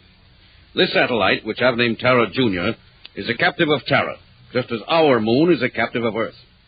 And Terra revolves around its sun, Alpha Centauri. Our problem will be to use Terra's orbital speed and Junior's orbital speed in combination. Time them so we can use them to spring Junior loose. Well, how do we get the orbital speeds to help us, Major? Remember when you were kids and you tied a rock on the end of a rope and swung it around your head? Well, sure, sort of like a slingshot. That's right, Corbett. Now, if you release the rope, the rock would fly in the direction it was headed when you let go. I get it. Then the gravity of Terra is the rope holding the satellite, making it swing around. And a reactant power unit could be the trigger to make it let go. It's as simple as that, boys. Well, how do we stop it after we get it rolling? The chances of Junior hitting anything on the way home are so small it doesn't present a problem. So we just aim Junior for our solar system. Arrangements will then be made to steer it into the orbit around the sun. Hey, that sounds pretty neat. It is, but we only have 4 days 5 hours and 17 minutes to pull Junior out of Tara's grip and later the grip of Alpha Centauri. You boys will have to work like you've never worked before. You'll do things you never dreamed you could do. You'll work until your brains ache and your bodies scream. But when you've finished, you will have accomplished one of man's greatest challenges. You're going to do this because I know you can, and because I'm going to see that you do. Is that clear? Yes, sir. Captain. Well done. Now, between the four of us, we've got to send a hunk of copper 10 miles in diameter, hurtling through 25 billion miles of space. So let's get that ball rolling. Right now.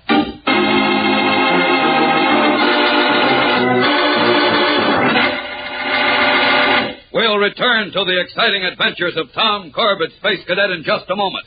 So stand by. Tom Corbett says, eat Kellogg's Pep. Roger Manning says, eat Kellogg's Pep.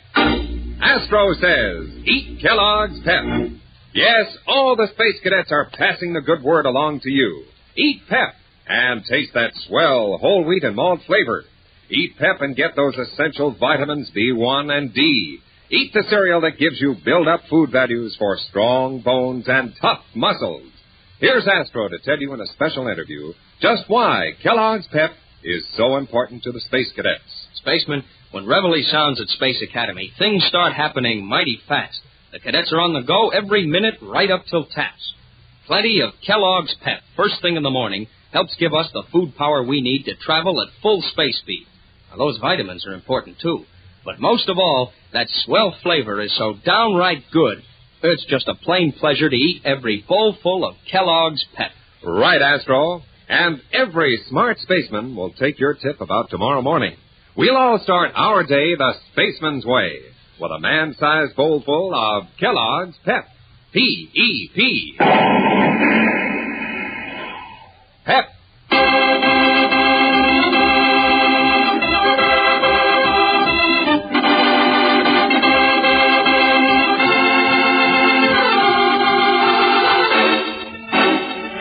$25 billion miles from Earth in the star system of Alpha Centauri, 3 space cadets and their commanding officer prepare for an almost impossible task, transporting a satellite through space toward Earth.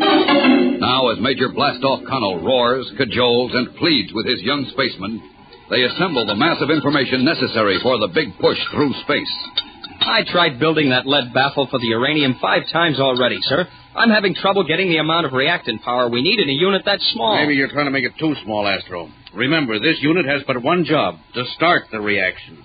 When the U-235 gets hot enough, it'll start a reaction of the copper on Tara Jr. and sustain itself. Try a smaller amount of reactant. But whatever you do, keep working. Only a day and a half left. Aye, aye, sir, but I won't guarantee it. I don't want your guarantee. I want that unit. Now build it.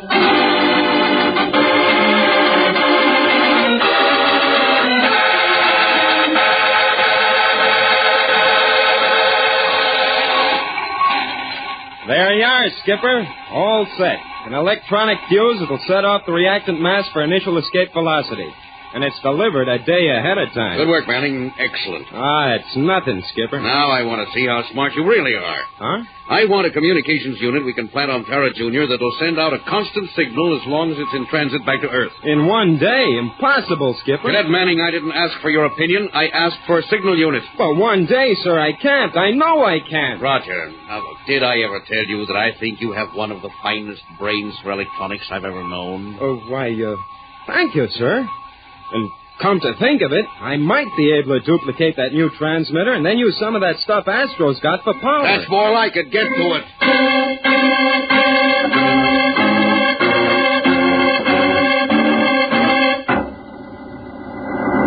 Well, it looks like we're all set. Now, you all know your assignments. We'll take jet boats and go out in pairs, Corbett and myself, Manning and Astro. We'll set up the reaction explosives on Tara Jr. at the points marked on your maps. When you've finished, set the fuses and return to the ship. But watch your timing. If we fail, it'll be more than a year before Junior will be in the same position again. How much time do we have left, Corbett? 6 hours and 17 minutes. Not much, but enough. It shouldn't take more than 5 hours to set up the reaction units and get back to the ship to blast off. All clear? Right, yes, sir. All right, put your spacesuits and helmets on and move out. We're going to pitch the biggest ball in history, and it had better be a strike.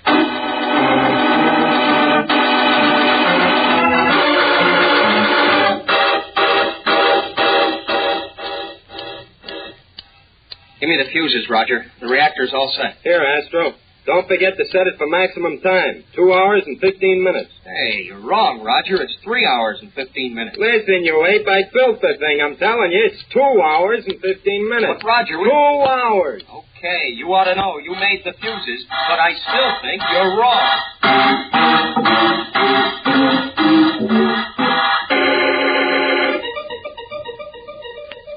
What's the time, Corbett? Terra Jr. gets a big jolt in exactly 1 hour and 40 seconds from now, sir. Fine. That gives me just enough time to notify Space Academy to get set to start receiving Terra Jr.'s radio signal. You know what to do? Well, I don't have to do anything, sir. Roger spliced in all the fuse circuits to this clock. In 1 hour and 10 seconds, she goes off automatically. Good. Anything done with electronics and timed properly is better than manual operation. Less chance of human error. By the craters of Luna, what's that? The explosions, sir. They went off ahead of time. But you said we had plenty of time. Oh, we did, sir, unless... Landing in Astro made a mistake.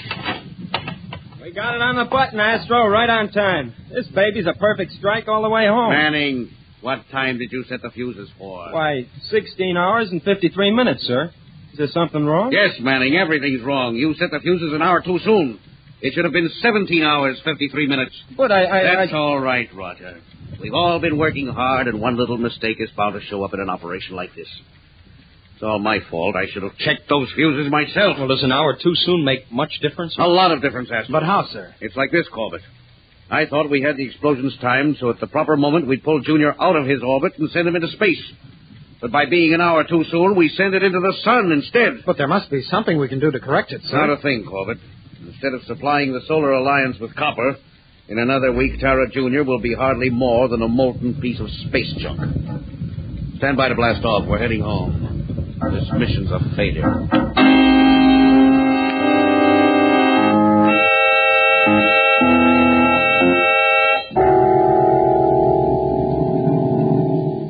Honest, Astro, I've never been more miserable in my life. Don't let it get you down, Roger. The Major said it was a mistake anyone could make, and besides... But have you seen the way he just talks to us these past 3 days?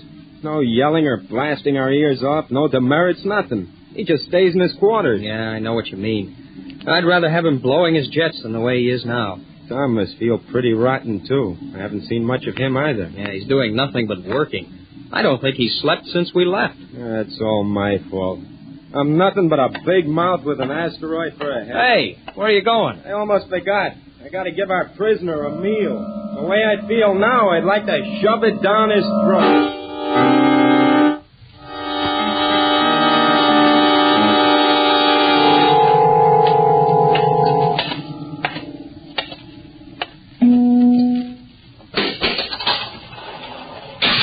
All right, Thurston. Come and get it. Well. Where's the big Manning spirit?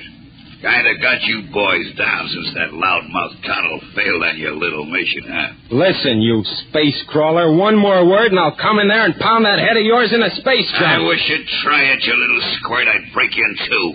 Okay, pal, I'm going to give you that chance. Yeah, when? Right now. Sorry about the teeth, Thurston. I forgot you had to eat.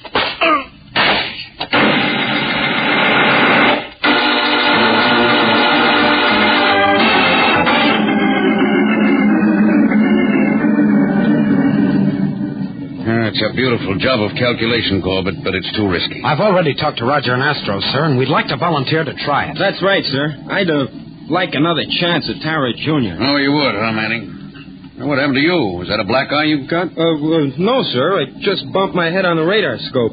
Now, about Tara Jr., It's worth a try, isn't it, sir? Tom's idea sounds pretty good to me. It is, but go over it again, Corbett. Junior is falling into its sun at a speed of 22 miles a second right now. But we could land on it in a jet boat, set up more nuclear explosions to blast her out of the sun's grip and on her way to Earth. We wouldn't get as much speed as before, but we'd still save the copper. Now, let's see. We could get back to Tara in 3 days and prepare the reactants and fuses on the way. We might be able to do it, Corbett. Why is the time figured so close, Tom? It has to be, Astro.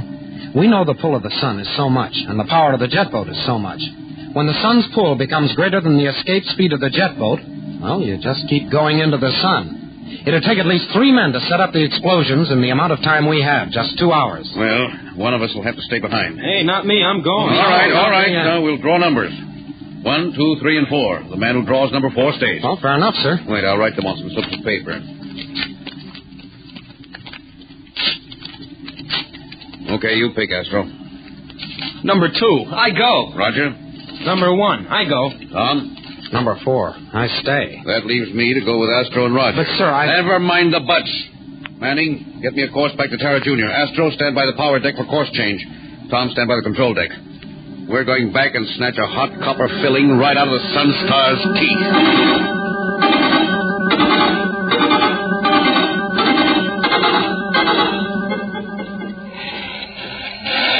Attention, Space Freighter to Major Connell.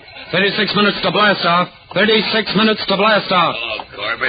Thurston! Take your hand off that wrench or I'll freeze you with this parallel wrench. How in blazes did you get loose? Your buddy, Manning, decided he wanted to paste my ears back, so I let him. He was so anxious to make me lose a few teeth, he didn't notice the spoon I kept. Spoon? Yeah, spoon for a few teeth, a good trade. I waited for your pals to leave the ship, and then I short-circuited the lock on the cell. Now get over to the controls. We're going back to Tara. Tara? But Major Connell, Roger, and Astro are on that satellite. If I'm not around to pick them up, they'll fall into the sun. Well, ain't that too bad. So they're gonna fry. But if you don't start this wagon up, you're going out the airlock and freeze. Now get to work.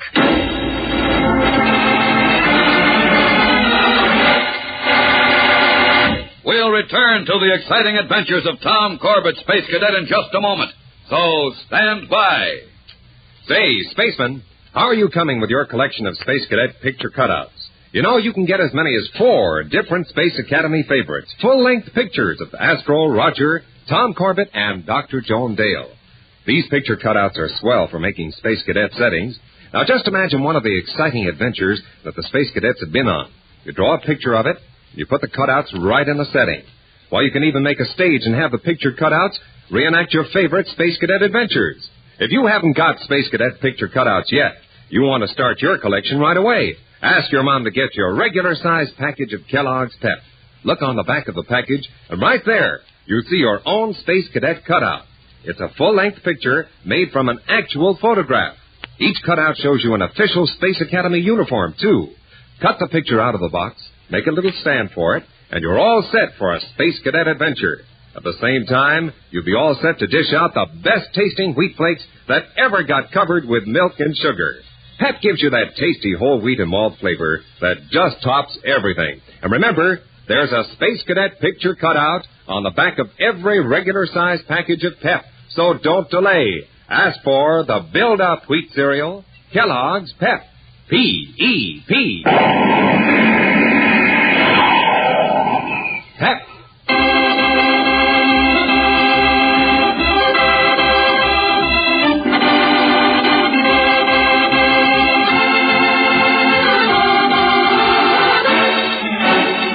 In a desperate attempt to save the copper satellite from falling into the sun, Roger, Astro, and Major Connell race against time to set up additional nuclear explosions to blast the priceless moon out of the deadly grip of Alpha Centauri. But they are unaware that Thurston has escaped from his cell and has forced Tom to fly the space freighter Annie Jones back to Tara. Keep this space wagon driving, Corbett. Open those rockets wide. Listen, Thurston, give the fellas a break. If I don't pick them up, they'll be killed. Now, ain't that just too bad? Look, I promise nothing will happen to you. We'll let you go free. Shut your mouth and concentrate on them controls. You and Major Connell and those other cadets are the only guys who have anything on me. Now, you don't think I'm going to let you stay alive, do you? Why, you dirty, low-down space Get crawler. back to those controls, Corbett, or I'll blast you with this ray and pitch you out of the airlock, so help me. Okay, Thurston, you win. That's better. Hey, what are you doing? You want more speed, don't you? Okay, but don't try any funny stuff. I don't see how I can. You've got me nailed with that parallel right. Where are you going? Just have to adjust the reaction mixture for this speed. Oh, yeah? Well, I happen to know you do that at the main panel. Get back. Sure, Thurston, but not before I adjust something else. Hey, what are you doing? I'm floating. You're a spaceman. Let's see how you handle free fall. Hey, you little space pup, I'll freeze you stiff. Try again, Thurston. Hey, I'm going backward and I can't stop. Sure, the recoil of your gun. Now I'll take over. This is what they call free fall wrestling, pal. Me let go. Yeah, sure, after I do a little freezing of my own. Sweet dreams, pal. Now start praying I can pull the fellas off that satellite, because if I can't, you'll wind up frying in the sun with us.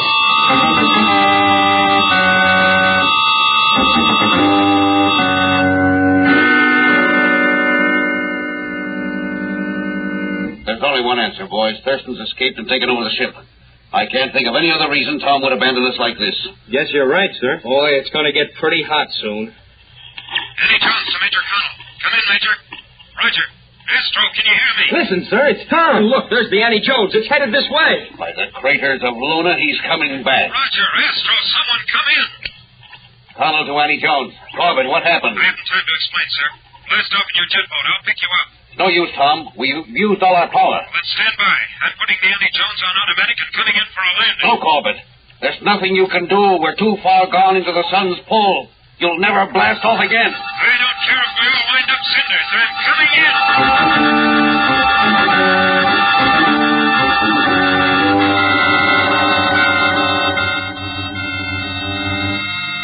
Tom, unless Astro can build enough pressure in those cooling pumps to handle the emergency reactant fuel, we're done for. We'll never get off this moon. Power deck to control deck. Come in, Astro. Almost ready, Major. Maximum pressure is 800. We're 778 now, sir. Very well, Astro. Let it build up to an even 800 and blast at my command. Manning? Here, sir. Are we all clear? All clear, sir. Stand by the control deck, Tom. And if you've ever twisted those dials, twist them now. Aye, sir. Pressure up to 791. Give us the works, Astro. 796. Stand by to fire all rockets. Make it good, you Venusian clock. 799, sir. 800. Fire all rockets!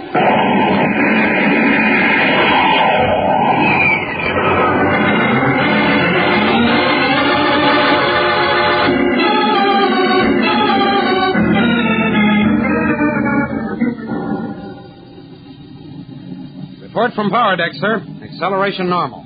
We're out of the sun's gravity field. And out of danger now. Corbett, you did a tremendous job. You're the one who got us off, sir. I just followed orders. All right, but the log will tell the whole story.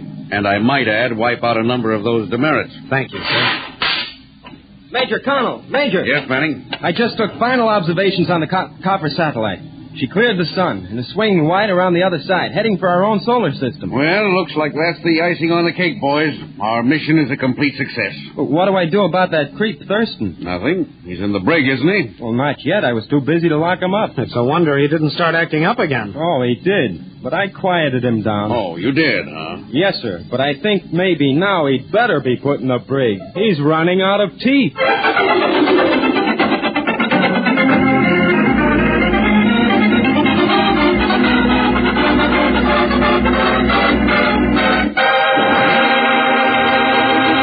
Don't miss the next action-packed adventure with Tom Corbett, Space Cadet, on Tuesday, when the crew of the Polaris returns to deep space to explore a newly discovered planet and finds themselves marooned with death.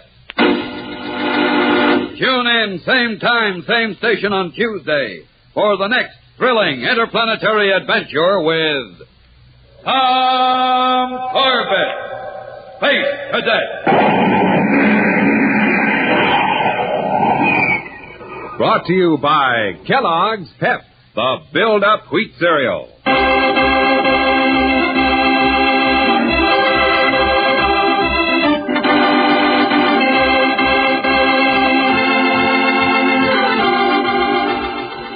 Tom Corbett, Space Cadet, starring Frankie Thomas, can also be seen on television and appears in the comic sections of many of America's leading newspapers. Look for it daily and in weekend editions. Featured in the cast are Jan Merlin, Al Markham, and Louis Van Ruten. Today's program was written by Richard Jessup, directed by Drex Hines. Jackson Beck speaking. Kellogg's Raisin Bran has a secret. Kellogg's Raisin Bran has a secret. And what a secret. In Kellogg's Raisin Bran, the tasty raisins are dipped in honeycomb. That means plumper, more tender raisins along with delicious golden crisp bran flakes. Both fruit and cereal all in one box. And no other raisin brand but Kellogg's gives you the tender goodness of raisins dipped in honeycomb. That's Kellogg's secret. So for your breakfast, make sure you get Kellogg's because Kellogg's Raisin Bran has a secret.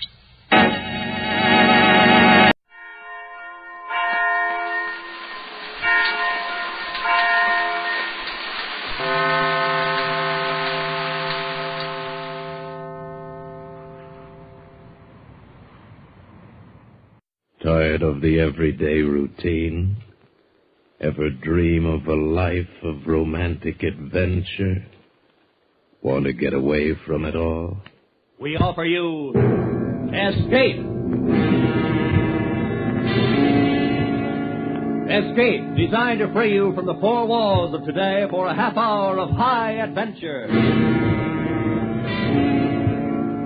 Tonight, we escape to a sunken city, which lies with its fabulous treasure chests at the bottom of the sea, and to the lust for gold of a crew of men who were willing to die or to kill. As Gildoud tells it in his exciting tale, Port Royal, a story suggested by Lieutenant Harry Reesberg's book, I Dive for Treasure.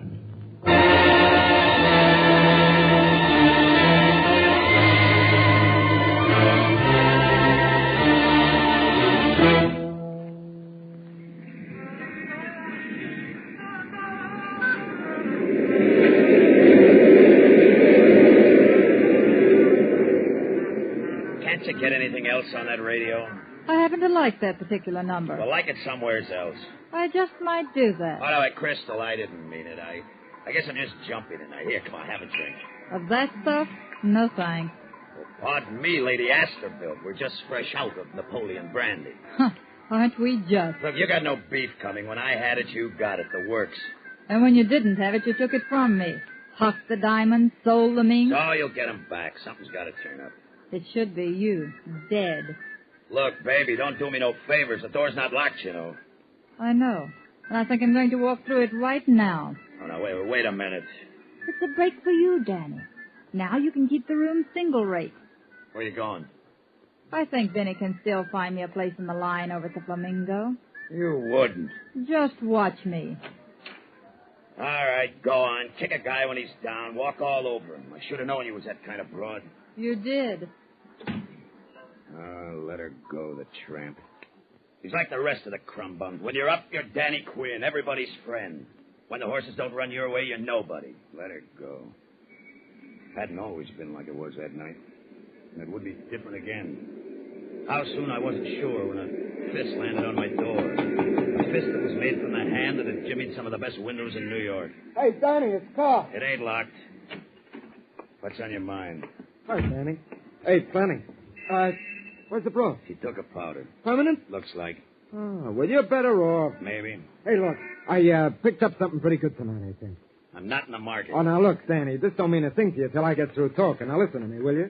Now, this could be worth anywhere to a couple of $1 million. Look, Carl, get off it. Whatever it is, get off of it. All right. Now, you probably never heard of a guy named Fletcher Travis, because you never get past the page with the race results. See what I mean? Me, I'm different. I case this town through the papers. I keep myself up on what's going on in town and who's in town and how I can get to it. Now, look, this Travis made himself a lot of dough breaking into sunken boats. You understand? He's what you call a deep-sea diver. Yeah. All right, you was a sailor once. You ought to know. Let me see that thing. Yeah, sure. So, I read up what he was up to, and then this afternoon I went to the place where he's giving a talk, see? Now, there's a sunken city down near Jamaica. The island, not the track. And they call it Port Royal. There's warehouses down there with gold by the ton. Travis was all ready with a boat to go down after it, leaving tomorrow. You believe all that? Well, sure I do. Anyway, he holds up this chart and says, "This is the pass key to get him in," or something like that. So I tail him back to the hotel, I make his room number, and go in while he's eating his dinner. Well, he's got a lot of books there, history books. It's all true, Danny. I ain't kidding you. Now, this is a place for them old pirates. So, anyways, the earthquake or something spilled into the water. You understand what I mean? All in one piece, intact. And that stuff is there. Now, we got this chart. That's the key. What do we do, frame it? Look, you was in the Merchant Marine, wasn't you? So you head it up. Now, I got a fur shop staked out that'll get us the first money. Then we buy a boat, get ourselves a diver of our own, and we go after this haul ourselves. You know, you got something, Carl. Hey, behind you in the dresser, top drawer. See if my seaman's papers are there. Okay, Danny, okay. Where are they? I don't see them. Right in the back. Huh? There! Oh. You little jerk.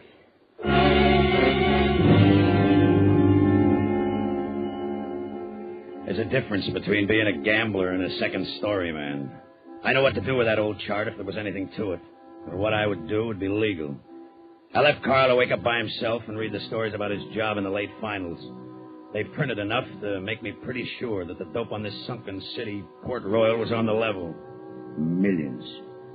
So after the police cleared out of his hotel, I went calling on Fletcher Travis. Who is it? My name's Danny Quinn, and I got something that belongs to you. Danny Quinn? Yeah, that's right.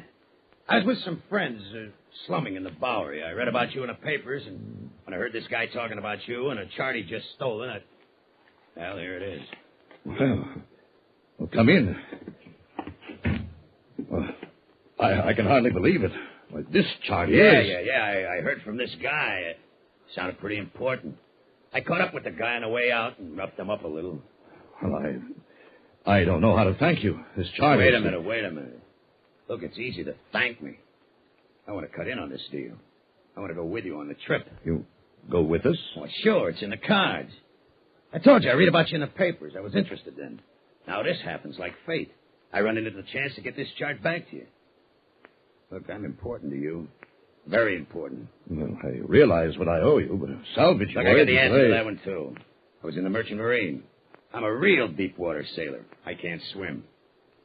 Now, could you have made it without me, Travis? No. I guess I couldn't.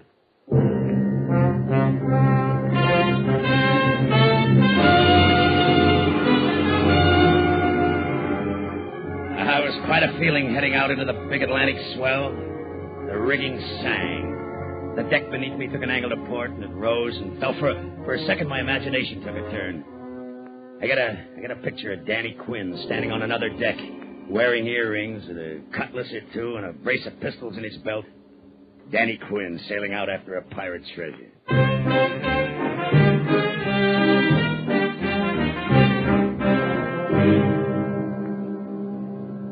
I thought it would be a good idea if we all got together tonight, gentlemen, since according to Captain Matson's estimate, it will be over Port Royal early tomorrow morning. You're still holding to that, Captain? The barometer hasn't lied to me yet, Mr. Travis.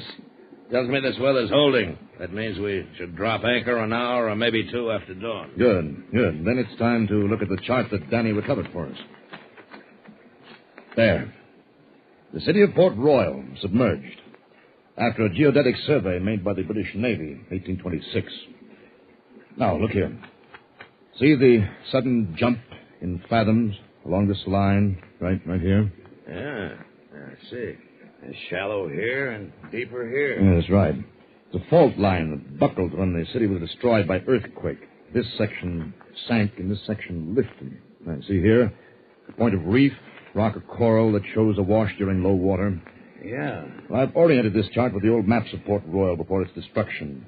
Now, that point of reef is no more than 90 feet from the edge of the warehouse section. That's right out here. Are you sure of that? Well, sure as I can be.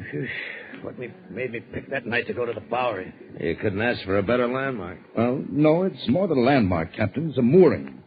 We get a bow hawser on the reef point, back off 90 feet, drop the stern hook, and we're anchored right over the front doors of those treasure houses, 30 fathoms down. When you've gambled for a living as many years as I have, you develop a set of nerves that do pretty much what you tell them. But when I realized what that old chart meant and how close we were to all that loot, my poker face flew right out the porthole. They made jokes about Fort Knox and the Vanderbilts. We slapped backs, had a round or two, and then we hit our bunks.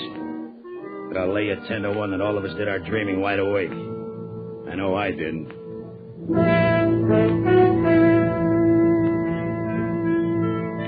Millions of dollars. 30 fathoms under our keel. We were like men in a daze when we set about our work the next morning, but it went the way it should. The point of reef was there at low water. The ship was secured to it, backed off, and anchored. The lifting gear was rigged to the mainmast. The pump and compressor were checked a dozen times. Travis got into his heavy canvas suit. The helmet went over his head. Little afternoon, he begun his first dive. I was on the intercom on deck. What's my depth now? Hold on, I'll get it. He wants his depth, Captain. Here comes 25 fathoms. Now. You're at 25 fathoms, Travis. Good. It'll be safe to go down at this speed. No faster. The speed is okay, Captain. No faster. All right. How is it, Travis? Good. Conditions are good. There's enough light. Great blue light. No sign of any trouble. My air is adequate. No sign of any large fish as yet. Travis, Yes? What is it? you make me nervous when you aren't talking. Keep saying things, will you? What do you see? I can't look down and turn my head. I see only what's in front of my faceplate. Well, I'm revolving slowly as I come down. Water's clear. All around me is that very blue light. Uh-oh. A few fish. Nothing large enough to be dangerous yet. The conditions are as good. What's my depth now? He wants his depth. It's 28 fathoms now. 28, Travis. Slow my descent. Slow it. Slow his descent. Right. I can see coral now. Great formations of it stretching away from me. Buildings? The warehouses?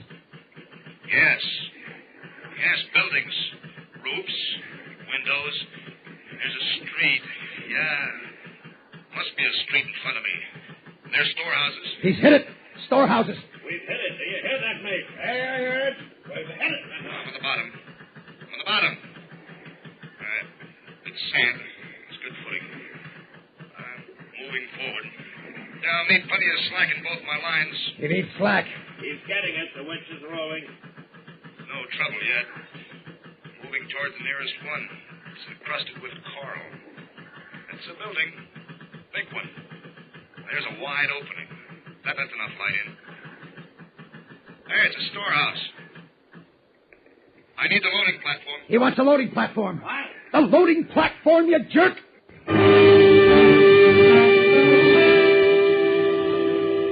We were too busy on deck for a while to really digest what was happening.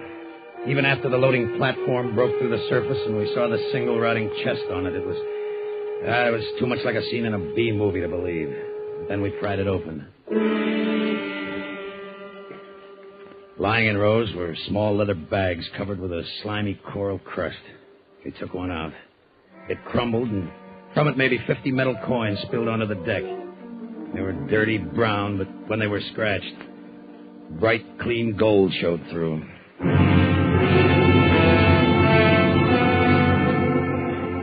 By the time Travis was aboard and out of his suit, the first shock of success had passed, and we were calm enough to have a drink. Well, Mr. Travis, sit down and rest. You are the hero of the day. I got you here, but you lot on the go, huh? Yeah. Here's a drink, Travis. You've earned it. Thanks. I can use it. Well, what do you think of your first day of salvage operation?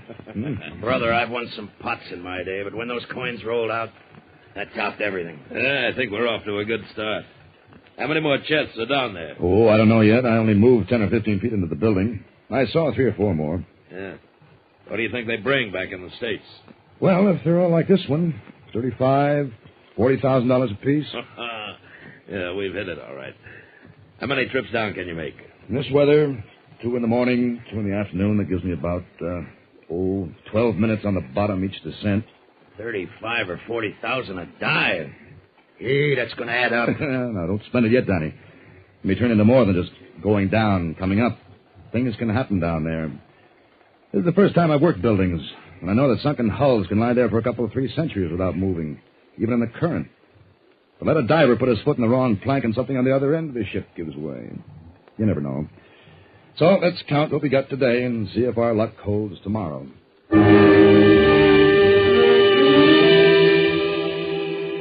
Our luck did hold, not only the next morning and afternoon, but the day after and the 2 days after that.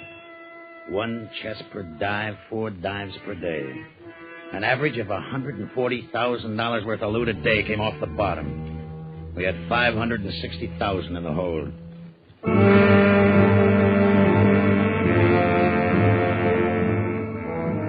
I don't know, and the thought first nibbled at me. I tried to blame it on the idea that I didn't trust Captain Matson, but that wasn't it. Travis had planted it himself when he reminded me that you never knew what to expect 30 fathoms below. The rest of it was based on the fact that any hunk of dough looks 3 times smaller. but it's split 3 ways.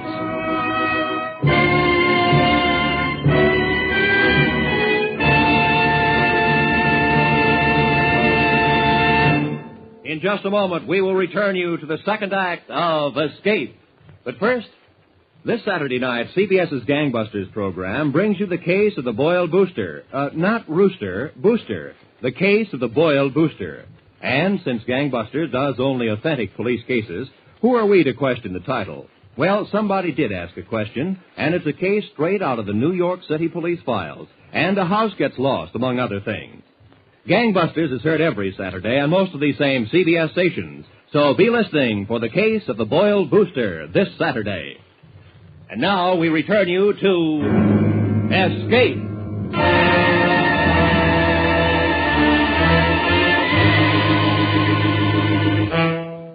Went on like that day after day. Those chests coming up until there was enough treasure aboard that schooner to drive any man half out of his head. We were isolated out there. The island of Jamaica was just a blur off our bow. The only ships we saw were cruise liners way out on the horizon. The more I thought about it, the stronger my hunch got. The way my luck was running, I could work it out so there wouldn't have to be a 3-way split of those chests. Travis was easy. He'd just stay down there. Captain Matson and McGraw, the mate, well, they took a little more thought. But with that fortune at stake, what else was there to think about? Danny? Hey, Danny, you deaf? Hey, Danny. Oh, yeah, Skipper, what'll it be? You and your dreaming, Danny. Sometimes it's not so good to spend so much time in the future. Come on, give us a hand. Another chest is coming up. Another chest? You know this thing could go too far.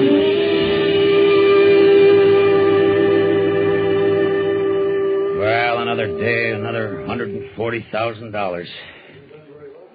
Gentlemen, I think tomorrow's the last one. Yes, I was going to ask how long my food stores are running. Well, I've had to move as far into that building as I want to move. That roof I've been working under is heavy with coral growth, and it's not held by nails anymore. They're gone.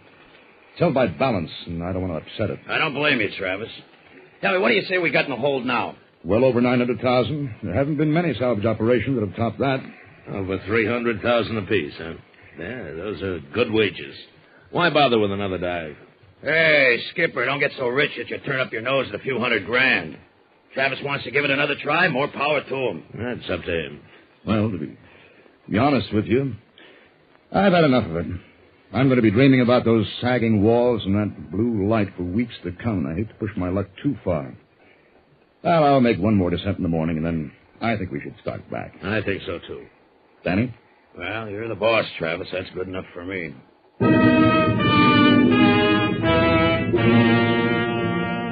That was after evening chow. I stretched out in my cabin, but I didn't sleep. I lay awake planning. I was still awake when the mate came off watch. Hey, Johnny, wake up. Come on, it's midnight. Oh, thanks, McGraw. You can turn in. Yeah. Here, keys are on the table. There were 3 keys on that ring we anchor watches carried every night. One to the gear locker in case we needed tools. One to the lamp locker in case we needed a light. The third had been added when the treasure started to pile up. It opened the gun locker. Outside on the deck, I leaned my elbows on the rail, watched the phosphorescence rippling back from the side of the boat, and lined up the next detail. The gun locker had been equipped to take care of any possible attack, so it was an arsenal. What I needed was a Thompson submachine gun. But I wasn't about to overplay my hand by taking it out of the locker. Somebody would have noticed that. I just slipped in and unlocked the case so I could get it when the time came. I didn't think anybody'd notice that, and I was right.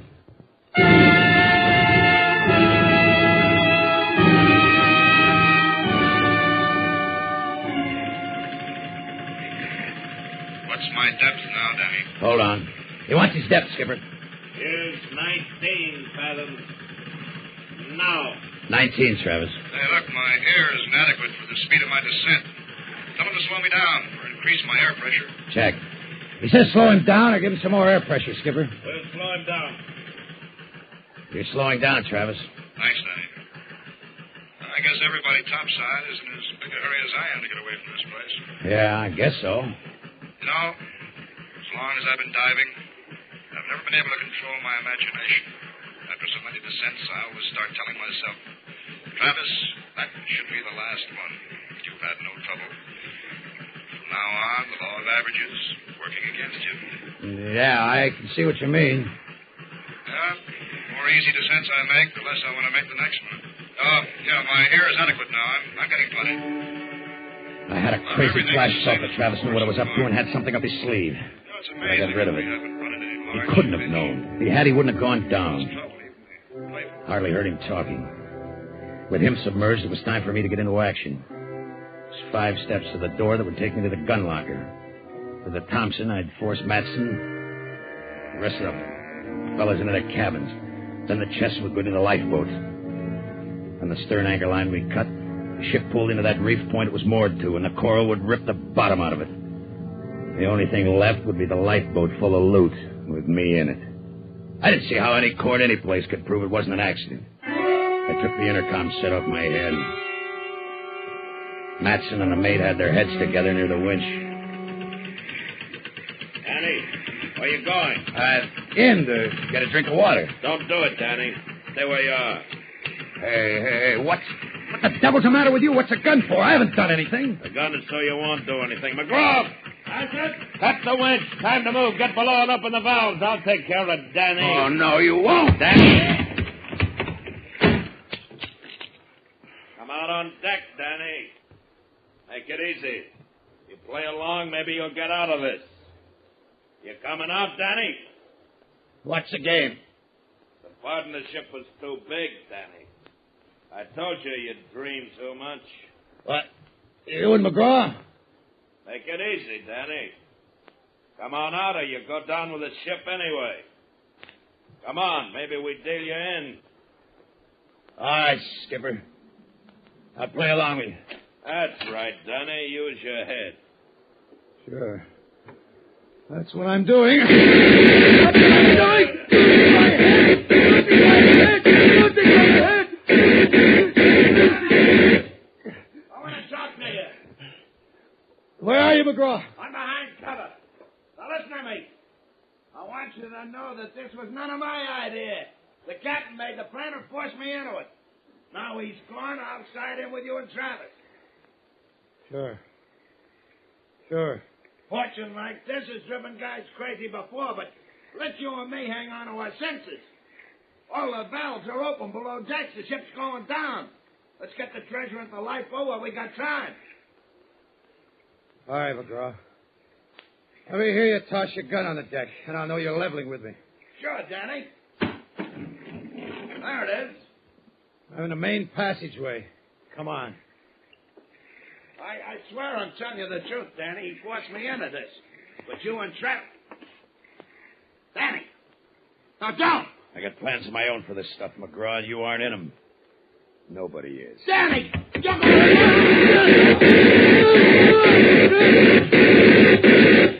Maybe he was right. Maybe that treasure was driving me crazy. It was like I was rushing downhill and couldn't stop, just like I didn't seem to be able to stop the tunnel after I started.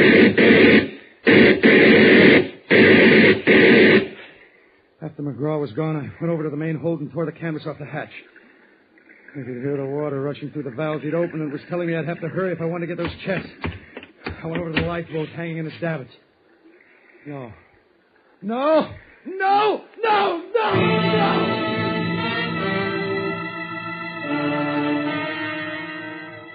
That's when my luck, my plans, my dreams, everything was blasted.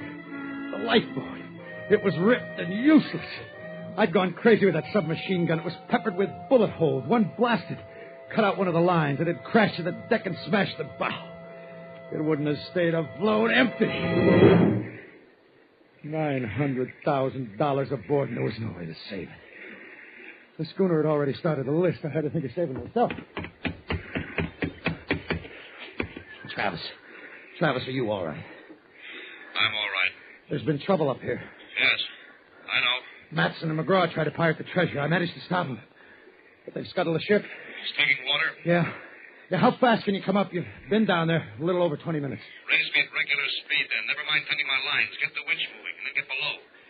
See what can be done about stopping the water. Okay, Travis. I'll be glad to get you up here. We're in a mess, believe me.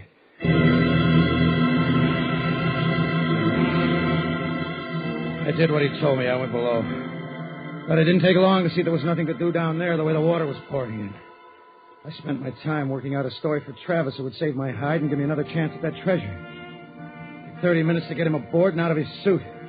By that time, the schooner was starting to settle by the stern. There's no time to talk about it now, Danny. I can see you have plenty of trouble. Well, there wasn't much I could do but kill him. Naturally, Danny. All those chests going back to the bottom. How can you tell about guys like Matson and McGraw? I don't know, Danny. Treasure hunting does strange things to people. Well, we're coming back after it, aren't we? I can raise some more dough. We aren't giving up, are we? I'm coming back, Danny. But you aren't. What's that supposed to mean? You left the intercom system open. I heard what you told McGraw before you killed him about your plans. That's too bad, Travis. Oh, no. Don't try it, Danny. Guns won't help you now. The lifeboat's gone. You're the sailor who can't swim, remember? You'd never make it by yourself, but I can get you ashore. And once I do, I've got to turn you in. So, you've got a choice. Come with me, or stay with the ship. Your choice, Danny. Don't be too slow in deciding. I went with him. Hanging on to what was left of the lifeboat, we watched the rest of it from 50 yards away. Looked like the schooner just got tired of fighting the water. She lifted her bow like for a last look around and rolled over and went out of sight.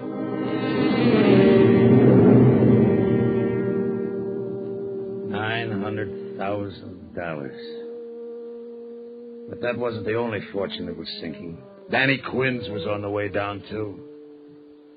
I was fresh out of luck.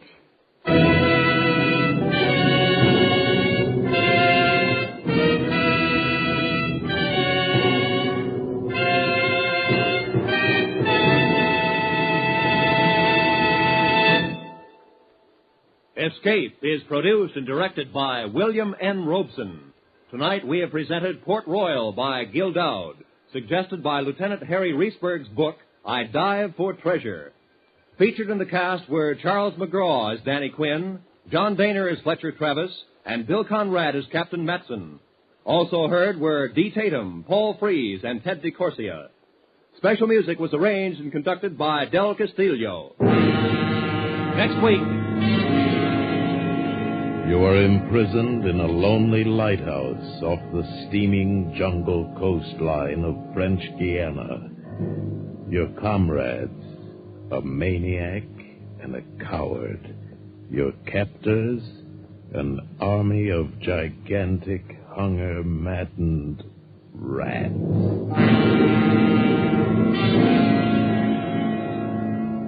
Next week, in response to many hundreds of requests, we will again present one of the most unforgettable and terrifying of all escape stories, Three Skeleton Key. Goodbye, then, until this same time next week, when once again we offer you Escape.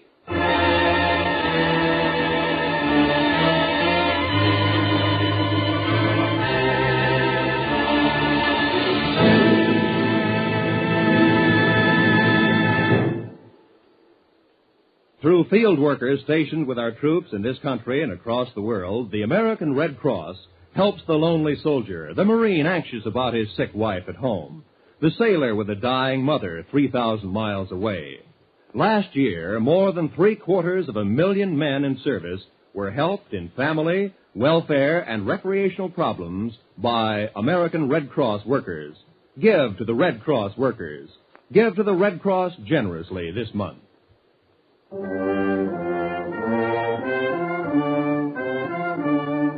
This is CBS, where you meet Gene Autry every Saturday night, the Columbia Broadcasting System.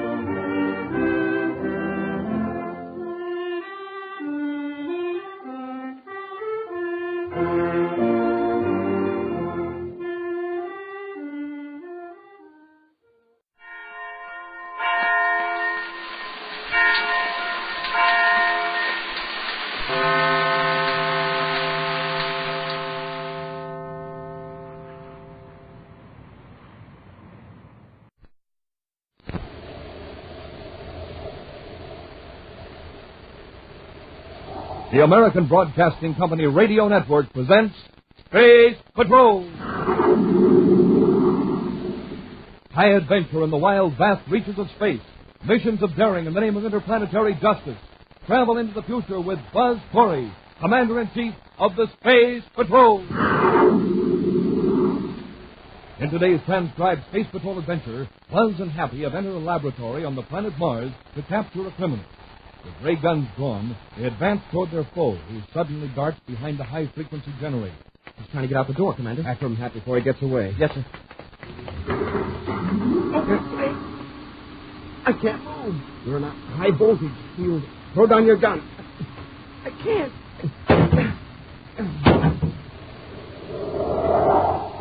We'll be back in a moment with today's exciting Space Patrol story, Voyage to the Future. Obligation. It's a big word. What does it mean? Debt, perhaps? Duty? Yes. Necessity? Certainly. And for young men between the ages of 17 and 18 and a half with a military obligation, the National Guard offers many advantages and opportunities. If you enlist in your local National Guard unit, you may start your training right there at home. There's no need to interrupt your work or school. And as long as you maintain a satisfactory standing, you will not be placed on active duty unless your unit is called in a national emergency. Inquire about the unlimited opportunities the National Guard offers you by contacting your local armory. Preparedness now is a safeguard against the future. Do your part by enlisting in the National Guard. Now, today's exciting Space Patrol adventure, Voyage to the Future. Commander Corey has captured a criminal who has accidentally made an astounding discovery. The same hyperspace mechanism that enables star drive ships to travel enormous distances can also be used to send the ship back through time to any period in the past. An accomplice of the captured Dr. Scarno managed to escape with a pirate treasure that had been brought forward through time from the 16th century. At the Terra spaceport, Buzz and Happy are taking Dr. Scarno into the star drive ship in which the criminal scientist made his remarkable discovery. All right, Scarno, before we blast off, let's get a few things straight. You're still in custody, understand? Yes, Commander. You're here because you're the only one who knows how to use the hyperspace mechanism to travel through time. If you cooperate, we'll be speeding up your rehabilitation treatment. You'll be a free man, I think, soon. Just tell me what you want me to do. I want you to help us locate Phil Bristol. But he hasn't got a star drive ship. I don't have the slightest idea where he is. No, but you've got a good reason for wanting to catch him. I have. Happy means the pirate treasure. You mean I get to keep it? After you complete your treatment at the rehab center, it's yours. You dug it up, and you're back in the 16th century. Since you don't have any laws at present governing time travel, the gold is yours by right of discovery. Well, that's very generous of you, I must say. You bet it is, Scarno. Scarno, here's my plan to capture Bristol. After we blast off from Terra, we'll set a hyperspace vector for the planet Earth. About 2 days back in time. But Commander, Bristol is in the present. I know. You disappeared from the spaceport behind these mountains 2 days ago, and you were on your third trip back into the 16th century. Yes? So? Within an hour or so, we know when he blasted off. And if we go back to that time, we can see him escape. And do you think we can stop him? Prevent him from doing something he already did 2 days ago? That I don't know. Perhaps we can get a line on where he headed when he left the spaceport. Well, we're cleared for blast-off, sir. Space control to signal. But it would be dangerous to use this ship. It was in bad shape. When we stole it. Yes, but I've had it checked. Mechanically, it's spaceworthy. The hyperspace computer is out of alignment, but that may be the reason the ship is able to travel in time. Is the computer tampered? No, it's just the way it was the last time we used it. All right, prepare for blast-off. Hap, close ports. Close ports. Fire jets. Fire jets. Up ship and away.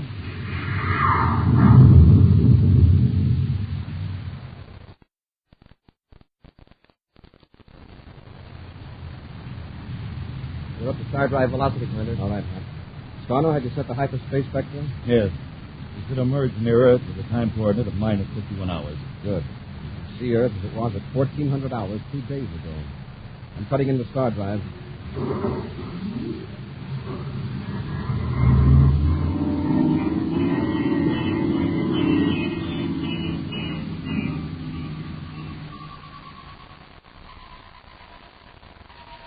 How do you feel, Scarno? Well, a little dizzy, but I don't think I'll black out this time. You're probably getting used to the hyperspace transition. Happy, ready to check Earth with the viewscopes? Yes, sir.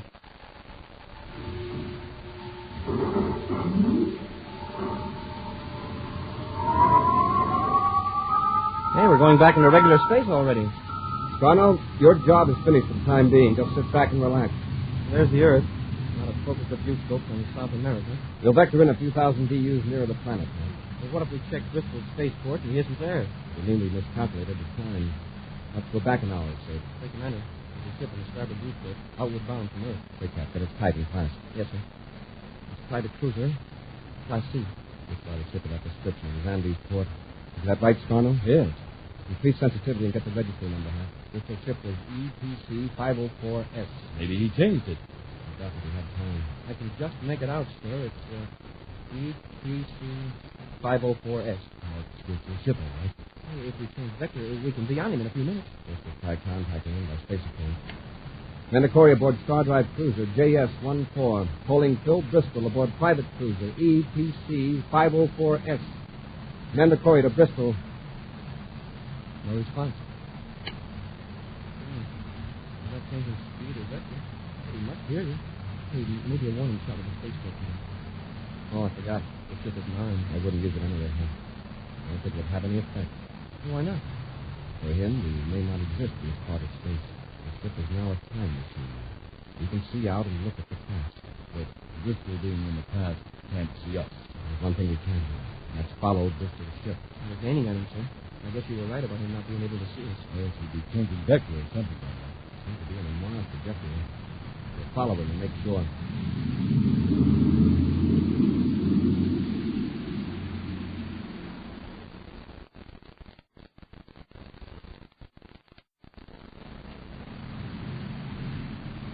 You were right, sir. Bristol's heading for Mars. Apparently he's going to land at Lowell City. Scarno, do you know if Bristol has any contacts in Lowell City? Any place he might hide? Yes, he mentioned a pal named Orman Betson. Who is this Betson? What does he do? Anything that pays a profit for very little work. As a front, he's an aerial prospector. You know, he flies overland with electronic probes searching for precious metals. That sounds like honest work. You don't know Betson. It's now minus 50 hours, 40 minutes. Set up the hyperspace computer to return to our present time. Look, that's more than 2 days from now. Bristol may be somewhere else by then. We can't get a lead on him from Betson. We're backtracking through time. Now get busy, Scarno. Set a vector for Mars, present time. Orman Betson's laboratory in Lowell City is small but well equipped. The array of ore samples, charts, and testing devices indicate that Betson is a serious, capable expert on metals. At this moment, he is examining some coins handed him by Phil Bristol. Yeah, they're gold, all right. Of course they are. But look at the dates on them. They're genuine Spanish coins minted in the 16th century. They look too new to be genuine, Bristol. A coin collector who knows his business will just laugh at you. They're 14 centuries old, I tell you. And I've got a whole chest full of them. A real pirate treasure. You've stumbled on some of Captain Kidd's hidden loot. Really, Bristol, I'm insulted to think you try to pass such a phony job of counterfeiting off on me. Betson, listen. I know this is going to sound crazy, but these are the real thing. They were transported from the past into the present. That's why they look new. Oh, sure. I should have known. They're right out of the 16th century.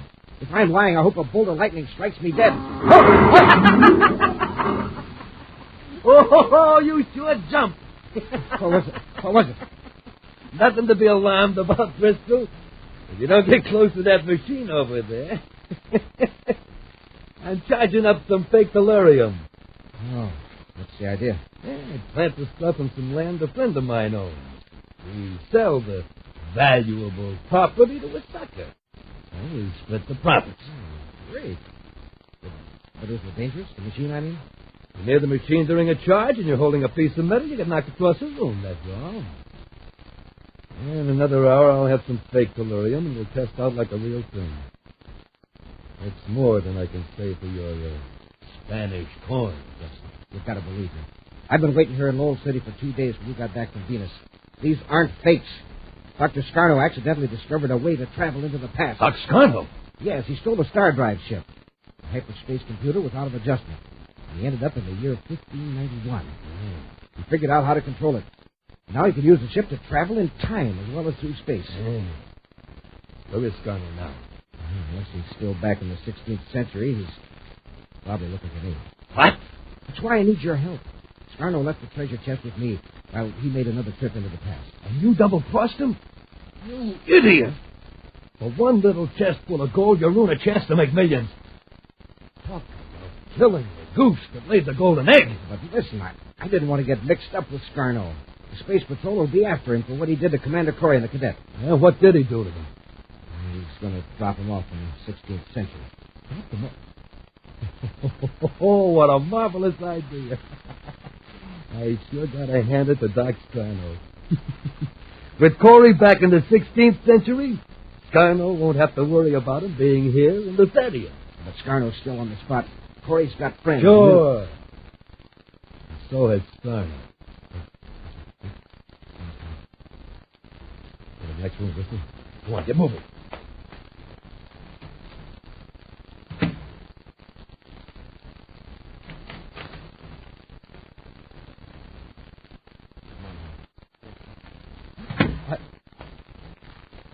Commander Corey.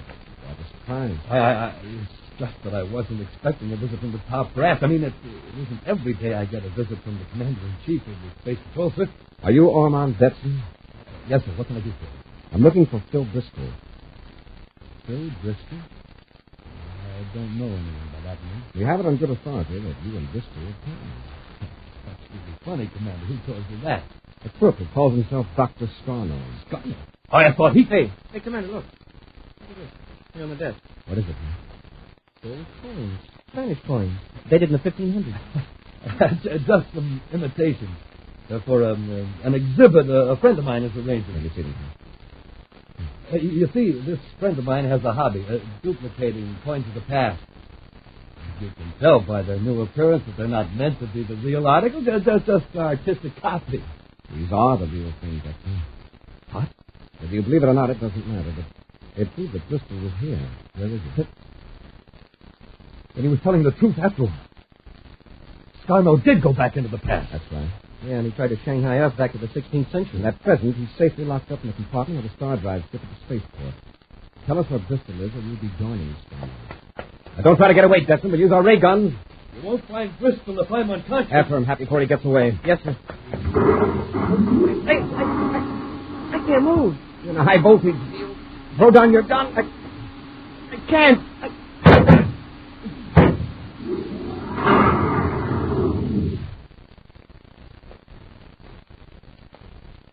Quite a shock, wasn't it, gentlemen? When you recover, you'll get another kind of shock. From Doc Scarno. We'll return to today's exciting Space Patrol adventure in just a moment. Boys and girls, here's a little problem. How long does it take to cross a street? 5 seconds? 10 seconds? Well, that may be the right answer if you're careful to cross at the corner and wait for the traffic light. But if you cross in the middle of the block, it may take you weeks to get to the other side. Yes, weeks.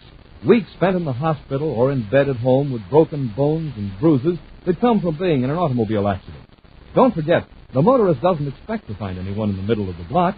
He may not be able to stop in time. That's why it may take weeks from the moment you start across the street until you finally reach the other side. The second you might save isn't worth those weeks you might lose. So be careful. Cross with the light and only at corners. Remember, the life you save may be your own.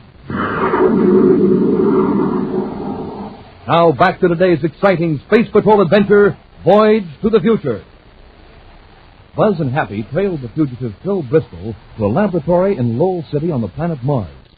Bristol's associate, Ormond Detson, at first denied all knowledge of the wanted man, but the presence of ancient Spanish coins proved Detson's story to be false. Faking an attempt to escape, Detson lured the space patrollers into a high-voltage field, stunning them with a strong electric shock. Now, Detson and Bristol, the two criminals, securely bind Buzz and Happy. I am good and tight, Bristol. Later, we'll jag him. How they happen to come here? Scarno's plan misfired. Corey's got Scarno locked in the star drive ship at the spaceport. Okay, all tied up. Let's get out. No. We're going to the spaceport and rescue Scarno. Detson, you crazy? We couldn't get into that ship. With Corey and the Cadet with us, we can. We'll keep a blast gun in their robes and make it look as though Corey was taking us to the ship. I don't like it. It's too risky.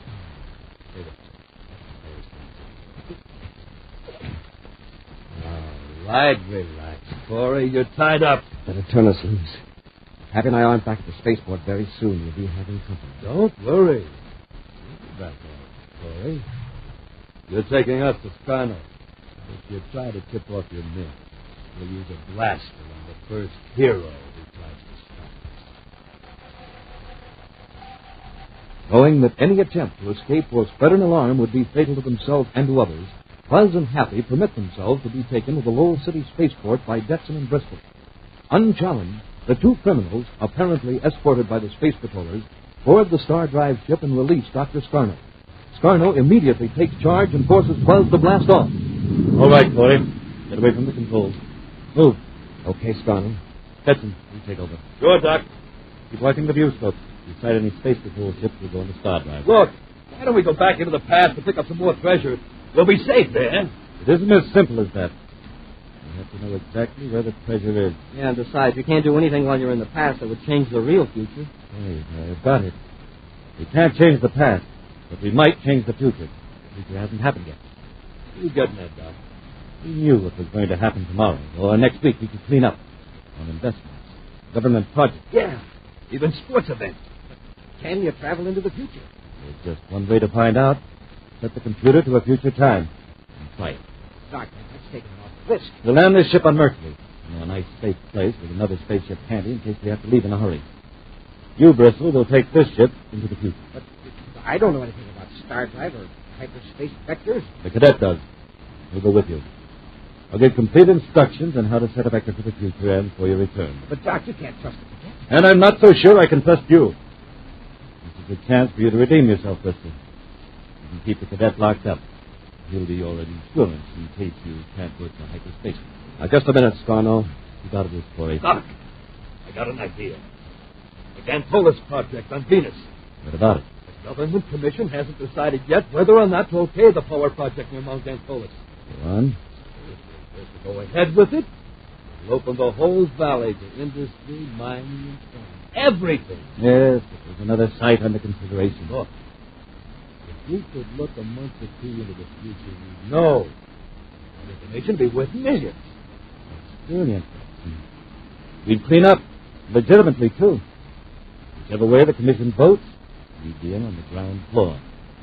How do I find out how the commission will vote, even if I do get into the future? Now, listen, the new staff... No, you idiot. You merely fly over Mount Gantolis. There's activity there, construction, mining, then you'll know the answer. I'm warning you, Scarno. I'll handle this, Corey. You're staying with Detson and me at our Mercury hideout. That's to ensure the cadet's good behavior with Bristol. You understand what I mean, Cadet? Yeah, sure. Good. All right, Detson. Get a vector for Mercury. In Scarno's hideout in a desolate region of the planet Mercury, Scarno stands by a spaceophone while Detson keeps Commander Corey covered with a blast gun. The three men look through a window watching the Star Drive ship grounded 200 yards away. What's the matter with Bristol? I hope he's not having trouble with that cadet. You just watch, Corey. Scarno to Bristol. Bristol, do you read me? Come in. Bristol here, Doc. Just locked the cadet up. All ready to blast off. All right, listen. If you want to live to see the real future, don't try to double-cross me again. Scarno out. Doc, if this works, we'll own the entire United Planet. Right. Knowledge is power, they say. And you'll have knowledge. Knowledge no one else can get. And there they go. Into the future. Into ours. If Happy doesn't come back, Scarno, you won't have it.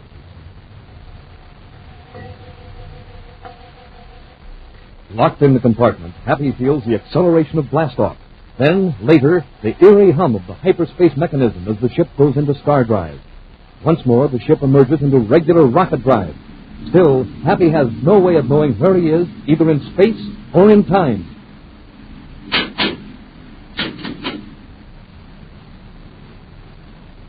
All right, Cadet, come on out. I need you up forward. Where are we? Well, we're supposed to be over Venus. Hurry up. I need help to get back into Star Drive. You're in the future? Yeah. And remember, I got you covered. Just check the hyperspace computer. Be sure I got it set up right for a return to regular time. How far into the future are we? According to Scarno's calculations, 2 months. All right, get to work. Hey, the view screen. Is that Mount Gantolis? Never mind that. Your job is a computer. Look at all the activity down there in the valley. That shows the commission voted to go all out on the Gantolis project. And rockets. But look at Mount Gantolis. Smoke is pouring out of it. It's erupting. Yeah, what do you know? A volcano. If you look closer to the east, you can see cracks in the smoke. Bristol, we've got to warn those people down there in the valley. There's a volcano erupting. Quite. Never mind. Get back to Scarno. Scarno can go kiss a cop. If we warn those work crews in time, they can get out of the valley before that hot lava comes pouring down on them. Get away from that space phone, Cadet, or I'll use this ray gun. That won't get you back to Scarno. For the love of Jupiter, Bristol, if you don't think anything of human life, at least think of your future investment. Yeah, all right, go ahead. But make it fast. Don't worry. Urgent. Emergency. This is Cadet Happy aboard cruiser JS-14, now over Mount Gantolis, Venus. Calling Gantolis Project and all Space Patrol units in the Venus sector. Emergency. Attention, all Venus stations. Mount Gantolis is erupting. Clear the lower valley immediately. Cadet Happy calling all Venus stations. Acknowledge. Repeat. This is Cadet Happy aboard Star Drive ship JS-14. Sound disaster alert in the Gantolis area. All right, Boy Scouts, you've done your good deed. That's enough. Bristol, maybe they didn't hear you. Maybe they can't hear you. They're in the future. We're from the past. Now, come on, fix up that hyperspace vector. We're going back to report to Scarno. As the Star Drive ship settles down near the hideout on Mercury, Scarno sends Jetson out to bring Bristol and Happy into the hidden stronghold. Scarno jumps Happy toward Commander Corey. You two stand over there. This tricky move from either of you, and I'll use this blaster. Happy, you all right? Yes, sir. I think so. And quiet. Bristol, did you make it? You get into the future. Yes, sir. What about Mount Gantolis? What did it look like? I don't remember. Cadet, you tell me. The Gantolis project go through. I don't know. There's something I try to remember. Maybe it was a dream. At least I could think of it. Scarno, they seem to be in a state of shock. I don't know why. All I want from these men is a simple answer. Did they get into the future? It's a blank from the time we went into hyperspace until we came out. I must have had a dream. Horrible. Almost a nightmare. About what? No, sir. Remember or I'll beat it out of you. Hold it, Scarno. Maybe it's impossible to bring anything back from the future. Not even a memory. Why not?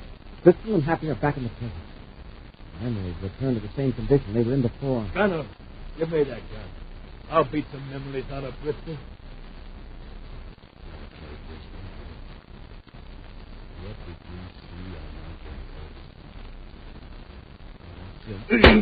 Get Scarno, Hap. Yes, sir.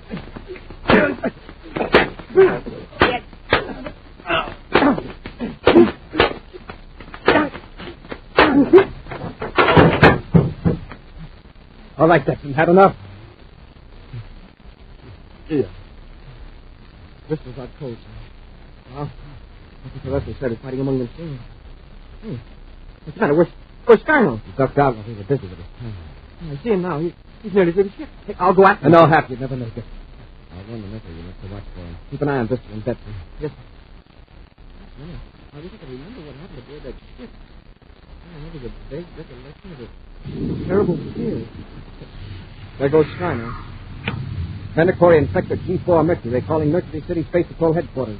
Corey to Mercury City Headquarters. Urgent, come in. Mercury City Space Patrol Headquarters. Commander Corey, Captain Collins here. Captain, sound on all units alert. Intercept Star Drive cruiser JS-14, just blasting off from Sector G4 Mercury. Doc Scarno is aboard. Star Drive cruiser JS-4.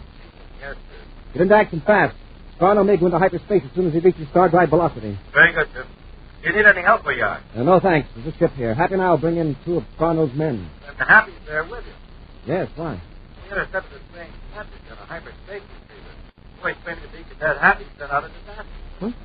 Really? A disaster call? Captain, this is a hyperspace pickup? Yes, sir. Somebody must be playing practical jokes. We sent out a Venus squadron to investigate just in case. Investigate what? Mount Gantolis. Here's a microtape recording of the message. Want to hear it? Yes, go ahead. Cadet Happy calling all Venus stations. Emergency. Mount Gantolis is erupting. Clear the lower valley immediately. Cadet Happy aboard Star Drive ship JS-14. Sound disaster alert in the Gantolis area. Well, that's it, sir.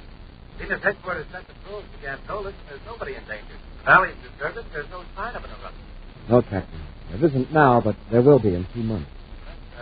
I beg your pardon, sir? And never mind, Captain. I'll contact you later. Hurry out. Commander, it's beginning to come back. Those poor people. I saw them when the volcano erupted. The lava was pouring down right over them. Volcano may erupt 2 months from now. There'll be no one in the van. Let's see. Okay. I had no idea a hyperspace transmitter was on. Well, how come it could get through from the future back to the present? I'm not sure, Hat. Perhaps in hyperspace, time has no past, present, or future. Maybe just one big no. And there won't be a disaster? You mean I really changed the future? Half everything we do changes the future to some extent. That's what makes living fun. Yes, sir, you're right. And you know, I sort of hope the patrol ships don't get Skyno. I like the fun of catching him ourselves. You don't need a trip into the future to know the answer to that. A preview of next week's exciting Space Patrol adventure in just a moment. Modern-day aviation has made vacations in Europe commonplace. It also has made possible intercontinental war. Of course, our country has a protective radar system, but there are gaps in this defense screen which can be penetrated by low-flying planes. To cover these blind spots, the Air Force has organized the Ground Observer Corps, the civilian component of the Air Defense Command. It operates 24 hours a day in observation posts and filter centers, reporting the presence and activity of unidentified aircraft. Right now, 150,000 more part-time volunteers are needed, men, women, and teenagers. You're asked to join. The Silver Wings of the Ground Observer Corps are a proud symbol of civilian participation in our defense. Contact your nearest Civil Defense Center. Now a preview of next week's exciting Space Patrol adventure. Buzz and Happy have been taken back millions of years through time, forced out of Scarno's spaceship in a tropic jungle on the planet Earth. Stay clear of that tar pit, Hank. Get stuck in that stuff, you'd have a hard time getting out. Smoking rockets. What was that? What I think it is, we're in trouble. Hey, Commander, look. Coming out of the jungle. It's a monster. The biggest dinosaur that ever lived. It must be 50 feet high. Yeah, sure. Wow. Look at those teeth. It could gobble us up in one bite. Dog, Happy, run! Be with us next week for the thrilling Space Patrol story, The Monster from the Past. Space Patrol, created by Mike Moser, starring Ed Kemmer as Commander Corey and Lynn Osborne as Cadet Happy, was written by Lou Houston, produced and directed by Larry Robertson, executive producer Helen Moser. Other players were Ken Mayer, Norman Jolly, and Tom McKee. Dick Wesson speaking. Don't forget to tune in next Saturday at this same time for exciting adventure on Space Patrol. This program is broadcast to our armed forces overseas through the worldwide facilities of the Armed Forces Radio Service. Space Patrol came to you transcribed from Hollywood. This is ABC Radio Network.